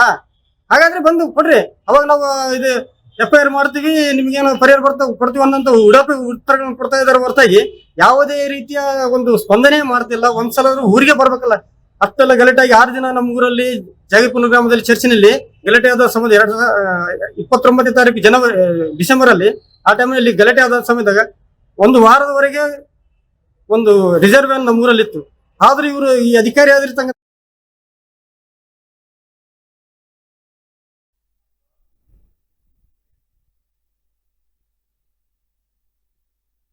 ಜೀವಂತವಾಗಿದೆ ಅನ್ನೋ ಆರೋಪ ಕೇಳಿ ಬರ್ತಾ ಇದೆ. ಅಸ್ಪೃಶ್ಯತೆ ನಿವಾರಿಸದೆ ಅಲ್ಲಿನ ಅಧಿಕಾರಿಗಳು ಕಣ್ಮುಚ್ಚಿ ಕುಳಿತುಕೊಂಡಿದ್ದಾರೆ, ಬೇಜವಾಬ್ದಾರಿತನವನ್ನ ಎದ್ದು ತೋರಿಸ್ತಾ ಇದ್ದಾರೆ ಅನ್ನೋ ಆರೋಪ ಕೂಡ ಇದೆ. ಬನ್ನಿ ಇದ್ರ ಬಗ್ಗೆ ಮಾತನಾಡೋದಕ್ಕೆ ದೂರವಾಣಿ ಸಂಪರ್ಕದ ಮೂಲಕ ದಲಿತ ಮುಖಂಡರಾದಂತ ಸದಾನಂದ ಪಂದೂರ್ ಅವರು ಕೂಡ ನನ್ನ ಜೊತೆ ಇದ್ದಾರೆ. ಸರ್ ನಮಸ್ಕಾರ. ಸರ್, ಇನ್ನೂ ಕೂಡ ಮಾನ್ವಿ ತಾಲೂಕಲ್ಲಿ ಅಸ್ಪೃಶ್ಯತೆ ಪದ್ಧತಿ ಜೀವಂತವಾಗಿದೆ ಅನ್ನೋ ಆರೋಪವನ್ನ ನೀವು ಮಾಡ್ತಾ ಇದ್ದೀರಿ, ಇದ್ರ ಬಗ್ಗೆ ಏನ್ ಹೇಳ್ತೀರಿ?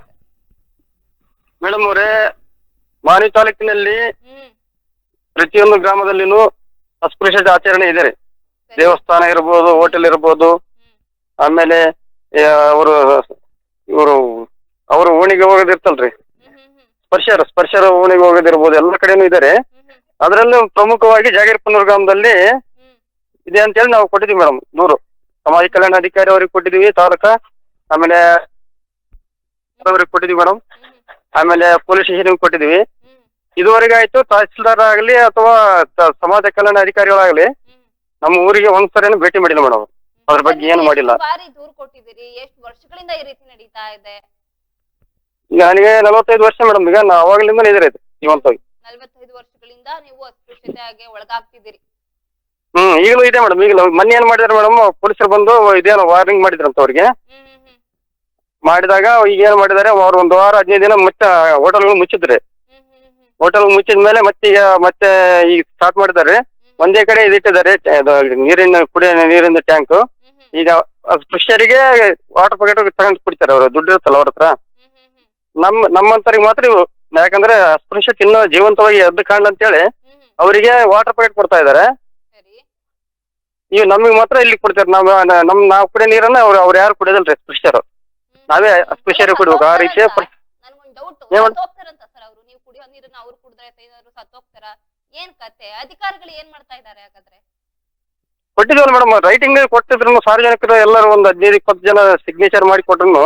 ಇದುವರೆಗೆ ಆಯ್ತು ತಾಲೂಕಾ ಸಮಾಜ ಕಲ್ಯಾಣಾಧಿಕಾರಿ ಅಂತ ನಟರಾಜ್ ಅಂತ ಇದಾರೆ, ಅವರು ಅಟ್ಲೀಸ್ಟ್ ಬರ್ಬೇಕಂದ್ರೆ ಏನಿದೆ ಹೆಂಗಿದೆ ಅಂತ ಶಾಂತಿ ಅದಕ್ಕಿಂತ ಮುಂಚೆ ನಮಗೂ SC ಜನಾಂಗದವರಿಗೆ ಜಗಳ ಆಗಿತ್ತು ಮೇಡಮ್. ಆ ಟೈಮ್ನಿಂದ ಇದು ಜಾಸ್ತಿ ಆಗಿದೆ. ಅದರಿಂದ ಕೊಟ್ರೆ ಅವ್ರು ಏನಂತ ಹೇಳ್ತಾರೆ ಸಮಾಜ ಕಲ್ಯಾಣಾಧಿಕಾರಿಗಳು, ಇಲ್ಲ ರೀ ಏನೋ ಘರ್ಷಣೆ ಆಗಿದೆನಾ, ಘರ್ಷಣೆ ಆದ್ರೂ ಬರ್ತೀನಿ, ಏನಾರು ಆಗಿದೆನಾ, ಅಟ್ರಾಸಿಟಿ ಮಾಡ್ಬೇಕಾ, ಹೇಗೆ ಗಲಾಟೆ ಆಗಿಲ್ಲ ಅಂತ ಕೇಳ್ತಾರೆ ಅವರು. ಅಂದ್ರೆ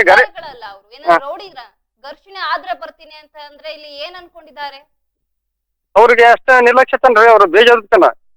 ನಾವು ಮತ್ತೆ ಅವರು ಉಪನಿರ್ದೇಶಕರು ಸಮಾಜ ಕಲ್ಯಾಣ ಇಲಾಖೆ ಚಿದಾನಂದಪ್ಪ ಅಂತ ಇದಾರೆ, ಅವ್ರ ಜೊತೆನೂ ಮಾತಾಡಿದ್ವಿ. ಅವರು ಕಳಿಸ್ತೀನಿ ಅಂತ ಅವ್ರೂ ಕಳಿಸ್ಲಿಲ್ಲ, ಯಾರು ಬರಲ್ಲ ಮೇಡಮ್. ಅಲ್ಲ ನಿಮ್ ಪಾಡ ನೀವು ಏನಾದ್ರು ಮಾಡ್ಕೊಂಡ್ ಸಾಯಿರಿ ಅನ್ನೋ ತರ ಬಿಟ್ಬಿಟ್ಟಿದಾರೆ ಹಾಗಾದ್ರೆ ನಿಮ್ನ? ಹೌದೌದು, ನಿಜವಲ್ರಿ, ಇರೋದೇ ಹಂಗಿರ್ತೀರ ವಾಸ್ತುತಿ. ನೀವ್ ಹೇಗಾದ್ರೂ ಮಾಡಿಕರಿ, ಏನಾದ್ರು ಮಾಡಿಕರಿ, ಏನಾದ್ರು ಗಲಾಟೆ ಆಗಿ ಕೊಲೆ ಗಿಲೆ ಆದ್ರೆ ಮಾತ್ರ ಬರ್ತ ನಮ್ಮ ಲೆಕ್ಕ ಮಾತಾಡ್ತಾರೆ ತಾಲೂಕು ಸಮಾಜ ಕಲ್ಯಾಣಾಧಿಕಾರಿಗಳು ಮಾಡಿ. ಅಲ್ಲ ಈಗ ಅದಕ್ಕೆ ಬರುವಂತ ಹಣವನ್ನ ಮಾತ್ರ ಇವರು ತಗೊಳ್ತಾ ಇದ್ದಾರೆ. ನೀವು ಬೇಡ, ನಿಮ್ಮ ಏನೋ ಈ ಒಂದು ಆಚರಣೆ ಬೇಕು, ನಮ್ಗೆ ಹಣ ಬೇಕು ಅಂತ ಅಂತಾರಲ್ಲ, ಇವರ ಒಂದು ಬುದ್ಧಿಗೆ ಏನ್ ಹೇಳ್ಬೇಕು? ಇವ್ರ ಬುದ್ಧಿಗೆ ಏನ್ ಮಾಡಕ್ ಮೇಡಮ್, ಎಲ್ಲ ಮಂಕ ಮನೋರ್ ಇದ್ದಂಗಿದಾರೆ ಅವರು. ಈಗ ನೀವು ಕೊನೆದಾಗಿ ಏನ್ ಮಾಡ್ಬೇಕು ಅನ್ಕೊಂಡಿದ್ದೀರಿ? ಈ ತರ ನಿಮ್ಗೆ ಅನ್ಯಾಯ ಆಗ್ತಾ ಇದೆ, ಅಸ್ಪೃಶ್ಯತೆ ಆಚರಣೆ ಇನ್ನೂ ಕೂಡ ನಡೀತಾ ಇದೆ, ನಿಮ್ಮ ಒಂದು ಮೇಡಮ್ ಅವರೇ, ನಮ್ಮದು ಒಂದು ನಿಲುವೇನಂದ್ರೆ, ಈಗ ನೆಕ್ಸ್ಟ್ ರಾಯಚೂರು ಜಿಲ್ಲೆಯಲ್ಲಿ DCFS ಎದುರುಗಡೆನೆ ಧರಣಿ ಹಾಕ್ಬೇಕಂತ ಮಾಡಿದ್ವಿ ಮೇಡಮ್.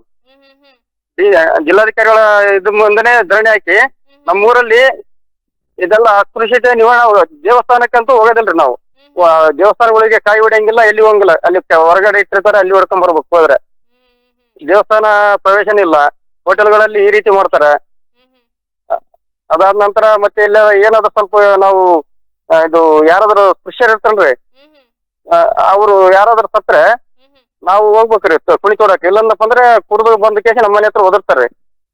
ಅಲ್ಲ ಇವರು ಈ ರೀತಿ ಯಾವ್ದಾದ್ರು ಸರ್ಕಾರಿ ಆಚರಣೆಗಳು ಬಂದ್ರೆ ಡಾಕ್ಟರ್ BR ಅಂಬೇಡ್ಕರ್ ಅವ್ರ ಫೋಟೋನ ಇಟ್ಟು ಪೂಜೆ ಮಾಡ್ತಾರೆ.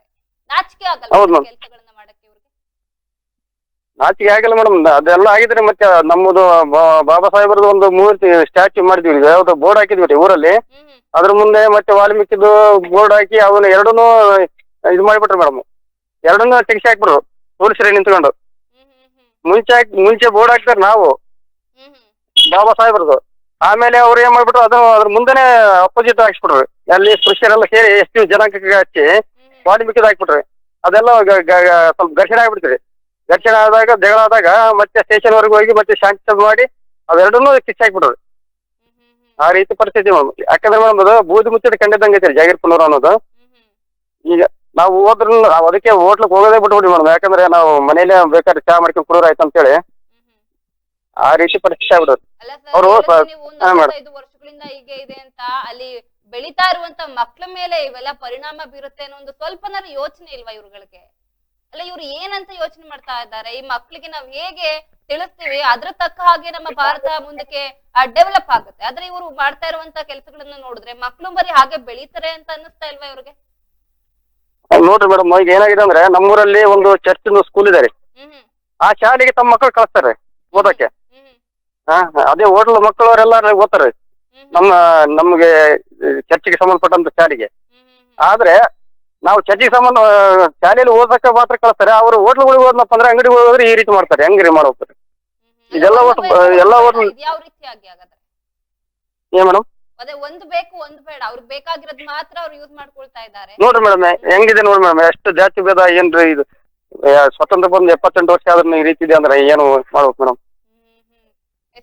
ಹಾಗಾದ್ರೆ ಕೊನೆಯದಾಗಿ ಏನ್ ಹೇಳ್ತೀರಾ ಇದ್ರ ಬಗ್ಗೆ? ಇದ್ರ ಬಗ್ಗೆ ಏನಿಲ್ಲ ಮೇಡಮ್, ಉಪನಿರ್ದೇಶಕರು ಸಮಾಜ ಕಲ್ಯಾಣ ಇಲಾಖೆ ರಾಯಚೂರು ಅವರು ಬರ್ಬೇಕು ಊರಿಗೆ, SP ಸಾಹೇಬರು ರಾಯಚೂರು ಅವರು ಬರ್ಬೇಕು, ಬಂದು ಇಲ್ಲಿ ಊರಲ್ಲಿ ನಿಂತ್ಕೊಂಡು ಶಾಂತಿ ಮಾಡ್ಬೇಕು. ಯಾಕಂದ್ರೆ ಮೇಡಮ್ ಈ ಬೂಟಡಿಕೆ ಬಿಡಿದ್ರಿ, ಬರೋದು ಪೊಲೀಸರು ಅನ್ಸೋದು ಹೋಗೋದು ಆಯ್ತಾ. ಮತ್ತೆ ಈಗ ಮೇಡಮ್ ಅದೇ ಅದರಿಂದ ಏನ್ ಲಾಭ ಇಲ್ಲ ಮೇಡಮ್. ಏನ್ ಇಟ್ಟಿದಾರಲ್ರಿ ಟ್ಯಾಂಕ್, ಅದರಿಂದ ಏನು, ಯಾಕಂದ್ರೆ ಅವರು ಅದ್ರಲ್ಲಿ ನೀರು ಕುಡಿಯೋದಿಲ್ಲ. ಅವ್ರು ಕುಡಿಬೇಕ, ಹಂಗ ಆಗ್ಬೇಕದು. ಇಲ್ಲ ಅನ್ನಪ್ಪ ಅಂದ್ರೆ ಎಲ್ಲರಿಗೂ ಸಮಾನವಾಗಿ ಇದು ಮಾಡ್ಬೇಕ್ರಿ, ವಾಟರ್ ಪ್ಯಾಕೆಟ್ ಕೊಡ್ಲ ಆ ರೀತಿ ಮಾಡ್ಬೇಕಂತ ಐತಿ ಮೇಡಮ್. ಧನ್ಯವಾದಗಳು ಸರ್ ಇಷ್ಟೊತ್ತು ಇಡೆನ್ಸ್ ನ್ಯೂಸ್ ಜೊತೆ ಮಾತನಾಡೋದಕ್ಕೆ. ಏನು ಇಷ್ಟು ತನಕ ಕೇಳಿಸ್ಕೊಂಡ್ರಿ. ಸದಾನಂದ ಪನ್ನೂರು ದಲಿತ ಮುಖಂಡರು ಎಷ್ಟೆಲ್ಲ ಮಾಹಿತಿಗಳನ್ನ ಕೊಟ್ರು. ಇನ್ನೂ ಕೂಡ ಅಸ್ಪೃಶ್ಯತೆ ಆಚರಣೆ ಎಷ್ಟರ ಮಟ್ಟಿಗೆ ನಡೀತಾ ಇದೆ. ಅಲ್ಲಿನ ಅಧಿಕಾರಿಗಳು ಹೇಳ್ತಾರಂತೆ ಘರ್ಷಣೆ ಆಗ್ಲಿ ಅವಾಗ ನಾನು ಬರ್ತೀನಿ ಅಂತ ಹೇಳಿದ್ರೆ, ಇವ್ರೇನು ಅಧಿಕಾರಿತನ ಮಾಡೋಕ್ ಬಂದಿದ್ದಾರ ಅಥವಾ ರೌಡಿಸಂ ತೋರ್ಸಕ್ ಹೋಗ್ತಾರ ಅಲ್ಲಿ ಗೊತ್ತಾಗ್ತಾ ಇಲ್ಲ. ಘರ್ಷಣೆ ಆದ್ಮೇಲೆ ಇವ್ರು ಯಾಕೆ ಹೋಗ್ಬೇಕು ಅದೇ ಕೇಳ್ತಾ ಇರೋದು. ಅಲ್ಲಿ ಘರ್ಷಣೆ ಆಗದೆ ಇರೋ ರೀತಿ ತಡೆಯೋದು ಅಧಿಕಾರಿಯ ಜವಾಬ್ದಾರಿ ಆಗಿರುತ್ತೆ. ಅದ್ರಲ್ಲಿ ಅಧಿಕಾರಿ ಹೇಳ್ತಾ ಇದ್ದಾರೆ ಘರ್ಷಣೆ ಆಗ್ಲಿ ಆಮೇಲೆ ಬರ್ತೀನಿ ಅಂತ. 45 ವರ್ಷಗಳಿಂದ ಇದೇ ರೀತಿ ಆಗ್ತಾ ಇದೆ ಅಂತ ಹೇಳಿದ್ರೆ ಇವರು ಏನ್ ಮಾಡ್ತಾ ಇದ್ದಾರೆ ಅಧಿಕಾರಿಗಳು, ಸರ್ಕಾರ ಏನ್ ಮಾಡ್ತಾ ಇದೆ? ಅಲ್ಲ, ಪ್ರತಿ ಒಂದು ಸರ್ಕಾರಿ ಹಬ್ಬದಲ್ಲೂ ಕೂಡ ಏನು ಡಾಕ್ಟರ್ BR ಅಂಬೇಡ್ಕರ್ ಆಗಿರ್ಬೋದು, ಇವ್ರದ ಒಂದು ಅವರು ಹಂಗ್ ಮಾಡಿದ್ರು ಹಿಂಗ್ ಮಾಡಿದ್ರು, ನಮ್ಮ ದೇಶಕ್ಕೆ ಅವ್ರದ್ದೇ ಆದಂತ ಕೊಡುಗೆಗಳನ್ನ ಕೊಟ್ರು ಅಂತ ಬರೀ ಬಾಯಿ ಮಾತಿಗೆ ಹೇಳ್ತಾ ಇದ್ದೀರಿ ಹೊರತು ನಿಮಗ್ ಯಾಕೆ ಅನ್ನಿಸ್ತಾ ಇಲ್ಲ ನಾವು ಅಸ್ಪೃಶ್ಯತೆ ಆಚರಣೆನ ಮಾಡ್ಬಾರ್ದು, ನಾವೆಲ್ಲರೂ ಒಂದೇ, ಇಲ್ಲಿ ಯಾವುದೇ ರೀತಿಯಾದಂತ ಜಾತಿ ಯಾರಿಗೂ ಇಲ್ಲ, ಇರೋದೇ ಒಂದು 2 ಜಾತಿ, ಅದು ಹೆಣ್ಣು ಜಾತಿ ಗಂಡು ಜಾತಿ ಅಂತ ನಿಮಗ್ ಯಾಕೆ ಅನ್ನಿಸ್ತಾ ಇಲ್ಲ? ಬರೀ ನಿಮ್ಗೆ ದುಡ್ಡು ಮಾತ್ರ ಮುಖ್ಯ ಆಗ್ತಾ ಇದೆಯಾ? ಅಲ್ಲಿ ಬಡವರು ನೋವು ತಿಂತಾ ಇದ್ದಾರೆ, ಇವೆಲ್ಲ ನಿಮ್ ಕಣ್ಗಳಿಗೆ ಕಾಣಿಸ್ತಾ ಇಲ್ವಾ? ಮನುಷ್ಯರಾಗಿ ಮನುಷ್ಯತ್ವದಿಂದ ನಡ್ಕೊಳ್ಬೇಕೆ ಹೊರತು ಈ ಅಸ್ಪೃಶ್ಯತೆ ಪದ್ಧತಿಯನ್ನ ಆಚರಣೆ ಮಾಡ್ಕೊಂಡು ಆ ಜನರಿಗೆ ನೀವು ದುಃಖವನ್ನ ಕೊಡ್ತಾ ಇದ್ದೀರಾ ಅಂತ ಹೇಳಿದ್ರೆ ಅಧಿಕಾರಿಗಳೇ, ನಿಮಗೊಂದು ಆಡಳಿತಕ್ಕೆ ಏನ್ ಹೇಳ್ಬೇಕು ಅಂತ ಗೊತ್ತಾಗ್ತಾ ಇಲ್ಲ ನನ್ಗೆ.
ಏನು ಮಾನ್ವಿ ತಾಲೂಕಲ್ಲಿ ಅಸ್ಪೃಶ್ಯತೆ ಪದ್ಧತಿ ಇನ್ನು ಕೂಡ ಜೀವಂತವಾಗಿದೆ. ಅಸ್ಪೃಶ್ಯತೆ ಪದ್ಧತಿಗೆ ಅಲ್ಲಿನ ಒಂದಷ್ಟು ಜನರು ಇನ್ನು ಕೂಡ ನೋವು ಅನುಭವಿಸ್ತಾ ಇದ್ದಾರೆ ಅಂತ ಬನ್ನಿ ಇದ್ರ ಬಗ್ಗೆ ಮತ್ತೊಬ್ರು ಕೂಡ ಧ್ವನಿ ಎತ್ತಿದ್ದಾರೆ. ದಲಿತ ಮುಖಂಡರಾದಂತ ಹುಸೇನಪ್ಪ ಆಲ್ದಾಳ್ ಅಂತ ಅವರು ಕೂಡ ಈಗ ದೂರವಾಣಿ ಸಂಪರ್ಕದ ಮೂಲಕ ನನ್ನೊಟ್ಟಿಗಿದ್ದಾರೆ. ಸರ್ ನಮಸ್ಕಾರ. ಮೇಡಮ್ ನಮಸ್ಕಾರ. ಮಾನ್ವಿ ತಾಲೂಕಲ್ಲಿ ಅಸ್ಪೃಶ್ಯತೆ ಪದ್ಧತಿ ಇನ್ನೂ ಕೂಡ ಜೀವಂತವಾಗಿದೆ ಅನ್ನೋ ಆರೋಪ ಕೇಳಿ ಬರ್ತಾ ಇರುವಂತದ್ದು. ಈ ವಾರದ ಹಿಂದೆ ಕೂಡ ರಿಮ್ಸ್ ಆಸ್ಪತ್ರೆಯಲ್ಲಿ ಇದೇ ರೀತಿಯಾದಂತ ಅಸ್ಪೃಶ್ಯತೆ ಆಚರಣೆ ಕೂಡ ನಡೆದಿರುತ್ತೆ. ಇಷ್ಟೆಲ್ಲ ಆಗ್ತಾ ಇದೆ ಪದೇ ಪದೇ. ಸ್ವತಂತ್ರ ಬಂದು ನಮ್ಗೆ 78 ವರ್ಷ ಆಯ್ತು, ಆದ್ರೂ ಕೂಡ ಅಧಿಕಾರಿಗಳೇ ಇದಕ್ಕೆ ಒಂದು ಶಾಮೀಲಾಗ್ತಾ ಇದ್ದಾರೆ ಅಂತ ಹೇಳಿದ್ರೆ ಮೊದಲನೇದಾಗಿ ನೀವು ಇದ್ರ ಬಗ್ಗೆ ಏನ್ ಹೇಳ್ತೀರಾ? ಮೇಡಮ್ ಅವ್ರೆ, ಈಗಾಗ್ಲೇ ನಮ್ ರಾಯಚೂರು ಡಿಸ್ಟಿಕ್ ನಾದ್ಯಂತ ಮತ್ತು ನಮ್ಮ ಮಾನ್ವಿ ತಾಲೂಕಿನಾಗ ಕೆಲವು ಹಳ್ಳಿಗಳಲ್ಲಿ ಇನ್ನೂ ಜೀವಂತವಾಗಿ ಅಸ್ಪೃಶ್ಯತೆ ಆಚರಣೆ ಐತಿ ಮೇಡಮ್. ನಾವು ಇದಕ್ಕೆ ಸಂಬಂಧಪಟ್ಟಂತೆ ತಾಲೂಕು ಸಮಾಜ ಕಲ್ಯಾಣ ಅಧಿಕಾರಿಗಳಿಗೆ ಮತ್ತು ತಾಲೂಕು ಆಡಳಿತಕ್ಕೆ ಕೂಡ ಹಲವಾರು ಮನವಿ ಪತ್ರಗಳನ್ನು ಕೊಟ್ಟಿದೀವಿ. ಇದ್ರ ಬಗ್ಗೆ ಕೂಡ ಅವರಿಗೆ ಹೇಳಿದೀವಿ ಮೇಡಮ್, ಈ ತರ ನೀವು ಏನ ಅಸ್ಪೃಶ್ಯತೆ ಎಲ್ಲಿ ಐತೆ ಅಲ್ಲಿ ನೀವು ಜನರನ್ನ ಜಾಗೃತಿ ಮಾಡೋದಾಗ್ಲಿ, ಕಾನೂನು ಅರಿವಾಗ್ಲಿ ಅವರಿಗೆ ಹೇಳೋ ನಿಟ್ಟಿನಲ್ಲಿ ಇದನ್ನ ಅಸ್ಪೃಶ್ಯತೆ ನಿವಾರಣೆ ಸಲುವಾಗಿ ನೀವು ಕ್ರಮ ಕೈಗೊಳ್ಳ್ರಿ ಅಂತಂದು ಸಮಾಜ ಕಲ್ಯಾಣ ಅಧಿಕಾರಿಗಳಾಗಿರ್ತಕ್ಕಂಥ ನಟರಾಜ್ ಅವ್ರಂತ ಇದಾರೆ ಮೇಡಮ್ ಇಲ್ಲಿ ಮಾನ್ವಿ ತಾಲೂಕಲ್ಲಿ. ಅವ್ರಿಗೆ ಹೇಳಿದ್ರು ಕೂಡ ಅವರು ನಿರ್ಲಕ್ಷ್ಯ ಬಹಳಷ್ಟು, ನಾವ್ ಹೇಳಿದಕ್ಕೆ ಯಾವುದೇ ಸ್ಪಂದನೆ ಇಲ್ಲ. ಈಗ ನಾವಷ್ಟೆಲ್ಲ ಮೇಡಮ್ ಇಡೀ ದಲಿತ ಸಂಘಟನೆಗಳು ಕೂಡ ಅವರಿಗೆ ಒತ್ತಾಯ ಕೂಡ ಮಾಡಿದ್ವಿ ಕೆಲವು ಟೈಮಲ್ಲಿ. ಆದ್ರೆ ಅವರು ಅದಕ್ಕೆ ಯಾವುದೇ ಕ್ರಮ ಕೈಗೊಳ್ಳದೆ ಬೇಜವಾಬ್ದಾರಿ ಮಾಡುತ್ತ, ಮತ್ತೆ ಯಾವ ಸಂಘಟನೆಗಳು ಕೂಡ ಯಾವುದೇ ಬೆಲೆ ಕೊಡ್ಲಾರ್ದೇನೆ ಅದ್ರ ಜೊತೆಗೆ ಮೇಡಮ್ ಪ್ರಮುಖವಾಗಿ ಹೇಳೋದಾದ್ರೆ, ಈಗಾಗಲೇ ಮೇಡಮ್ ರಾಜ್ಯ ಸರ್ಕಾರ ಅಸ್ಪೃಶ್ಯತೆ ನಿವಾರಣೆ ಸಲುವಾಗಿ 4 ಲಕ್ಷ ರೂಪಾಯಿಯನ್ನ ಬಿಡುಗಡೆ ಮಾಡಿದೆ ಮೇಡಮ್. ಸರಿ. ಅದು ಮಾನ್ವಿ ತಾಲೂಕು ಆಮೇಲೆ ಶಿರವಾರ ತಾಲೂಕಿಗೆ. ಆ ಹಣವನ್ನ ಯಾವುದೇ ದಲಿತ ಮುಖಂಡರನ್ನ ಸಭೆ ಕರೆದೇನೆ ಮೇಡಮ್ ಅದ್ರ ಜೊತೆಗೆ ಯಾವ ಹಳ್ಳಿಗಳಲ್ಲಿ ಅಸ್ಪೃಶ್ಯತೆ ಜೀವಂತ ಐತೆ ಅಂತಕ್ಕಂತ ಒಂದು ಸಮೀಕ್ಷೆ ಮಾಡಿದೇನೆ ಮೇಡಮ್. ಏಕಾಏಕಿ ಆ 4 ಲಕ್ಷ ರೂಪಾಯಿ ಕೂಡ ದುರ್ಬಳಕೆ ಮಾಡೋ ನಿಟ್ಟಿನಲ್ಲಿ ಕೂಡ ಸಮಾಜ ಕಲ್ಯಾಣ ಅಧಿಕಾರಿ ಮುಂದಾಗಿದ್ದಾನೆ ಮೇಡಮ್. ಅಲ್ಲ, ಈಗ ನೀವ್ ಹೇಳಿದ್ರಿ ಹಲವು ಬಾರಿ ದೂರು ಕೊಟ್ಟಿದೀವಿ, ಈ ರೀತಿಯಾಗಿ ಧ್ವನಿ ಎತ್ತಿದೀವಿ ಅಂತ. ಯಾವುದೇ ಒಂದು ಸಾರಿ ಆದ್ರೂ ಇವ್ರು ಕೂಡ ಇದಕ್ಕೆ ಭೇಟಿ ನೀಡಿ ಇದ್ರ ಬಗ್ಗೆ ಮಾತಾಡೋದಾಗಿರ್ಬೋದು, ಯಾವುದೇ ರೀತಿಯಾದಂತ ಕ್ರಮ ಕೈಗೊಳ್ಳೋದಾಗಿದ್ದು ಇನ್ನೂ ಕೂಡ ಮಾಡ್ತಾ ಇಲ್ಲ. ಮೇಲಿನ ಅಧಿಕಾರಿಗಳಿಗೆ ಏನ್ ಮಾಡ್ತಾ ಇದ್ದಾರೆ ಹಾಗಾದ್ರೆ? ಮೇಡಮ್ ಇದು ಏನಾಗಿದೆ ಮೇಡಮ್, ಅಸ್ಪೃಶ್ಯತೆ ಅಂತಕ್ಕಂಥದ್ದು ಅವರಿಗೆ ಏನ್ ಇದ್ರ ಬಗ್ಗೆ ಕಾಳಜಿ ಇಲ್ಲ. ಇಲ್ಲಿ ದಲಿತ ಸಮಾಜ ಹಳ್ಳಿಗಳಲ್ಲಿ ಯಾವ ರೀತಿ ಬದುಕ್ತದ, ಇದು ಸಾಮಾಜಿಕವಾಗಿ ಯಾವ ರೀತಿ ಅವರು ಮಾನಸಿಕವಾಗಿ ಕುಂದುತ್ತಾರ ಅಂತಕ್ಕಂತ ಆ ಅಧಿಕಾರಿಗಳಿಗೆ ಅಸಲ ಅದ್ರ ಬಗ್ಗೆ ಇದಿಲ್ಲ ಮೇಡಮ್, ಕಾಳಜಿ ಇಲ್ಲ. ಅದೇ ಕಾಳಜಿ ಇಲ್ಲ ಅಂತಂದವ್ರು ಆ ದುಡ್ಡನ್ನ ಯಾಕೆ ಮುಟ್ಬೇಕಿತ್ತು ಸರ್? ಇವ್ರು 4 ಲಕ್ಷ ಅಂತ ಅಂದ್ರೆ ಸುಮ್ನೆ ಏನ್ ಅನ್ಕೊಂಡಿದ್ದಾರೆ ಇವ್ರು? ಬರ್ತಾ ಇರೋದು ನಿಮ್ಗಳ ಹೆಸರಲ್ಲಿ, ನಿಮ್ಗೆ ಅದು ಯೂಸ್ ಆಗ್ತಾ ಇಲ್ಲ, ಅಲ್ಲಿ ಬಂದು ಸರ್ವೇನೆ ಮಾಡ್ತಾ ಇಲ್ಲ ಅಂತ ಅನ್ನುವಾಗ ದುಡ್ಡನ್ನ ಯಾಕೆ ನೀವು ಸ್ಯಾಂಕ್ಷನ್ ಮಾಡ್ಕೊಳ್ಬೇಕಿತ್ತು?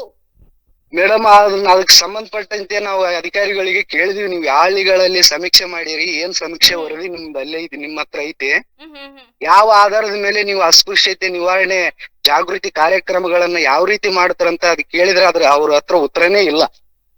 ಹೆಂಗ್ ಕೊಡ್ತಾರೆ? ಅಲ್ಲಿ ಹೋಗ್ತಾ ಇರೋದೇ ಬೇರೆ ಕಡೆ ದುಡ್ಡು. ಮೇಡಮ್ ಅವ್ರೆ ಅದನ್ನ ಬೇಕಾಬಿಟ್ಟಿಯಾಗಿ ಸುಮ್ನೆ ನಾಮಕ ವ್ಯವಸ್ಥೆಗೆ ಸರ್ಕಾರದ ದುಡ್ಡನ್ನ ಇದನ್ನ ದುರ್ಬಳಕೆ ಮಾಡೋ ನಿಟ್ಟಿನಲ್ಲಿ ಮಾತ್ರ ಅವರು ಕೆಲಸ ಮಾಡ್ತಾರ ಹೊರತು ಮೇಡಮ್ ಅದನ್ನ ನಿವಾರಣೆ ಮಾಡೋ ನಿಟ್ಟಿನಲ್ಲಿ ಇಲ್ಲ ನಮ್ಗನ್ಸಿದ ಮಟ್ಟಿಗೆ. ಮೇಡಮ್ ಇದು ಮಾನ್ವಿ ತಾಲೂಕಿನಲ್ಲಿ ಬಹಳಷ್ಟು ಹಳ್ಳಿಗಳೆಲ್ಲ ಐತೆ, ಬಹಳ ಗೌಪ್ಯವಾಗಿ ಐತೆ. ಈ ಅಸ್ಪೃಶ್ಯತೆ ಏನಾದ್ರೂ ಸ್ವಲ್ಪ ಕೆಲವು ಸಮುದಾಯ ಕಡಿಮೆ ಇರೋಂತ ಹಳ್ಳಿಗಳಲ್ಲಿ ಅದ್ರ ಬಗ್ಗೆ ಧ್ವನಿ ಎತ್ತಿದ್ರೆ ಇಡೀ ಆ ಕುಟುಂಬಗಳನ್ನೇ ಬಹಿಷ್ಕಾರ ಮಾಡತಕ್ಕಂತ ಪರಿಸ್ಥಿತಿ ಐತೆ ಮೇಡಮ್. ಅದಕ್ಕೆ ನಾವು ಸೂಕ್ಷ್ಮವಾಗಿ ಕೂಡ ತಾಲೂಕ್ ಸಮಾಜ ಕಲ್ಯಾಣ ಅಧಿಕಾರಿಗಳಿಗೂ ಹೇಳಿದೀವಿ ಮೇಡಮ್. ಅಲ್ಲ ಸರ್, ಇವ್ರು ಯಾವ ಕಾಲದಲ್ಲಿ ಇದ್ದಾರೆ, ಯಾವ ಕಾಲದಲ್ಲಿ ಇದ್ದಾರೆ ಇವ್ರು ಇನ್ನು ಅಂತ ಧ್ವನಿ ಎತ್ತಿದ್ರೆ ಬಹಿಷ್ಕಾರ ಮಾಡಿ ಅಲ್ಲ, ಅವ್ರು ಇರ್ತಾ ಇರೋದು ಅವರ ಒಂದು ಹಕ್ನಲ್ಲಿ ಇದ್ದಾರೆ. ಇವರ ಹಕ್ಕನೆಲ್ಲ ಕಿತ್ಕೊಂಡು ಅಸ್ಪೃಶ್ಯತೆಯನ್ನ ಆಚರಣೆ ಮಾಡ್ಕೊಂಡು ಇವರ ಒಂದು ಬೇಳೆಗಳನ್ನ ಬೇಯಿಸ್ಕೊಳ್ತಾ ಇದ್ದಾರೆ ಅಂತ ಹೇಳಿದ್ರೆ ಸರ್ಕಾರ ಇಲ್ಲಿ ಎಲ್ಲೋ ಒಂದ್ ಕಡೆ ಎಡವ್ತಾ ಇದೆಯಾ ಹಾಗಾದ್ರೆ ಅಸ್ಪೃಶ್ಯತೆ ವಿಚಾರದಲ್ಲಿ ಅಂತ? ನಿಜ ಮೇಡಮ್, ನಿಜ, ಈ ಮಾತು ನಿಜ ಮೇಡಮ್.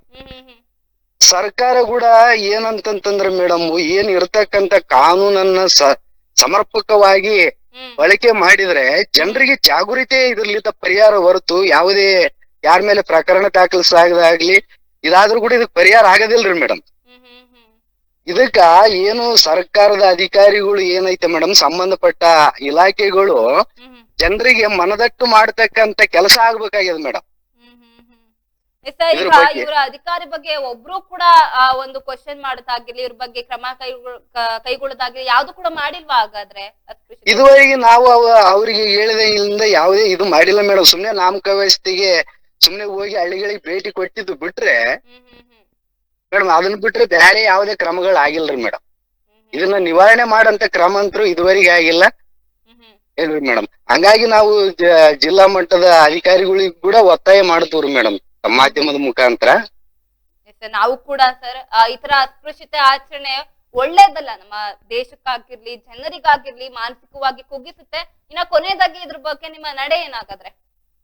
ಮೇಡಮ್ ಈಗ ರಾಜ್ಯ ಸರ್ಕಾರ ಆಗ್ಲಿ, ಜಿಲ್ಲಾಡಳಿತ, ತಾಲೂಕು ಆಡಳಿತ ಎಚ್ಚೆತ್ತುಕೊಂಡು ಕೂಡ್ಲೆ ನಮ್ಮ ಜಿಲ್ಲಾದ್ಯಂತ ಆಗ್ಲಿ, ನಮ್ಮ ಮಾನ್ವಿ ತಾಲೂಕಿನ ಆದ್ಯಂತ ಎಲ್ಲ ಹಳ್ಳಿಗಳಲ್ಲಿ ಸಮೀಕ್ಷೆ ಮಾಡಿ ಎಲ್ಲಿ ಅಸ್ಪೃಶ್ಯತೆ ಜೀವಂತ ಐತೆ ಅಲ್ಲಿ ಜಾಗೃತಿ ಮಾಡೋಂತ ಕಾರ್ಯಕ್ರಮ ಇಡೀ ತಾಲೂಕು ಆಡಳಿತನೇ ಅಲ್ಲಿ ಬಂದು ಜಾಗೃತಿ ಮಾಡಿದ್ರೆ ಮಾತ್ರ ಈಗ ಈ ಒಂದು ಅಸ್ಪೃಶ್ಯತೆ ನಿವಾರಣೆ ಆಗ್ಬೋದು ಮೇಡಮ್, ಸ್ವಲ್ಪ ಮಟ್ಟಿಗೆ ಮಾತ್ರ.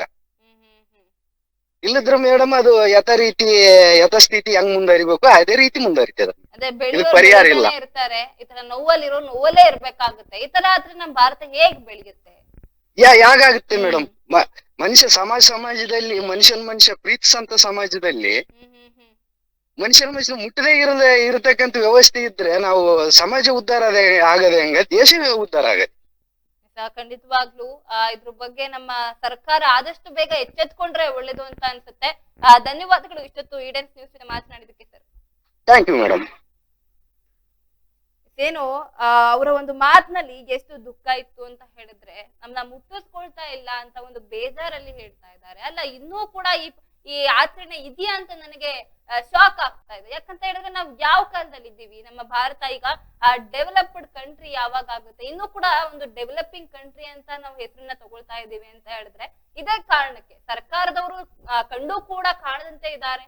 ಎಲ್ಲಾ ಕಡೆ ಗೌಪ್ಯವಾಗಿ ನಡೀತಾ ಇದೆ ಅಸ್ಪೃಶ್ಯತೆ ಆಚರಣೆ ಅಂತ ಹೇಳುವಾಗ ಅವ್ರು ಹೇಗೆ ಸಾಧನೆಯನ್ನ ಮಾಡೋಕ್ಕಾಗುತ್ತೆ? ಅವ್ರು ಹೇಗೆ ಮುಂದೆ ಬರೋಕ್ಕಾಗುತ್ತೆ? ಇಲ್ಲಿ ಸರ್ಕಾರದ ಅಧಿಕಾರಿಗಳೇ ಅವ್ರನ್ನ ತುಳಿತಾ ಇದ್ದಾರೆ. ಸರ್ವೆ ಮಾಡದಂತೆ ಅಲ್ಲಿಗೆ ಬರುವಂತ ಹಣವನ್ನ ಮಾತ್ರ ಇವರು ಏನೋ ಒಂದು ಗೌಪ್ಯವಾಗಿ ತಗೊಂಡು ಅವ್ರಿಗೆ ಬೇಕಾದಂತೆ ಯುಟಿಲೈಸ್ ಮಾಡ್ಕೊಳ್ತಾ ಇದ್ದಾರೆ ಅಂತ ಹೇಳಿದ್ರೆ, ಇದಕ್ಕೆ ಸಂಬಂಧಪಟ್ಟ ಹಾಗೆ ಸರ್ಕಾರದವರು ಎಲ್ಲಿ ಹೋಗ್ತಾ ಇದೆ, ನಿಜವಾಗ್ಲೂ ಇದೊಂದು ಹಣ ಬಳಕೆ ಆಗ್ತಾ ಇದೆಯಾ ಅಥವಾ ದುರ್ಬಳಕೆ ಆಗ್ತಾ ಇದೆಯಾ ಅಂತ ಒಂದು ಯೋಚನೆಯನ್ನು ಕೂಡ ಮಾಡ್ತಾ ಇಲ್ಲ. ಆದ್ರೆ ಹಣ ಲಕ್ಷ ಕೋಟ್ಯಾಂತರ ಹಣ ಮಾತ್ರ ಇಲ್ಲಿ ಸುಲಿಗೆ ಮಾಡ್ಕೊಳ್ತಾ ಇದ್ದಾರೆ ಅಧಿಕಾರಿಗಳು. ನಿಜವಾಗ್ಲೂ ಅಧಿಕಾರಿಗಳು ತಮ್ಮ ಒಂದು ಚೌಕಟ್ಟಿನಲ್ಲಿ ಕೆಲಸ ಮಾಡ್ಬೇಕಾಗುತ್ತೆ. ಇಲ್ಲ ಅಂತ ಹೇಳಿದ್ರೆ ಈ ತರ ಬಡ ಮಕ್ಕಳಿಗೆ, ಬಡ ಜನರಿಗೆ ಎಷ್ಟು ತೊಂದರೆ ಆಗುತ್ತೆ ನಿಮ್ಮಿಂದ ಅಂತ ಗೊತ್ತಾಗ್ತಾ ಇಲ್ವಾ ನಿಮ್ಗೆ? ಇದ್ರ ಬಗ್ಗೆ ನೋಡ್ದ ಯಾವಾಗ ಸರ್ಕಾರದ ಅಧಿಕಾರಿಗಳಾಗಿರ್ಬೋದು, ಮುಖ್ಯವಾಗಿ ಸರ್ಕಾರ ಆಗಿರ್ಬೋದು, ಯಾವಾಗ ಎಚ್ಚೆತ್ಕೊಳ್ಳುತ್ತೆ ಕಾದು ನೋಡ್ಬೇಕಾಗಿದೆ.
ನಾವು ಡಾಕ್ಟರ್ ಆಗಬೇಕು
ಅಧಿಕಾರಿಗಳು ಅಂದ್ರೆ ಈ ರೀತಿಯಾಗಿ ಒಂದಷ್ಟು ಕಮ್ಯುನಿಕೇಟ್ ಮಾಡ್ಬೇಕಾಗುತ್ತೆ. ಕಮ್ಯುನಿಕೇಟ್ ಮಾಡಿದ್ರೆ ಅಲ್ಲಿ ಏನು ಒಂದಷ್ಟು ಸಮಸ್ಯೆಗಳೇ ಇರೋದಿಲ್ಲ.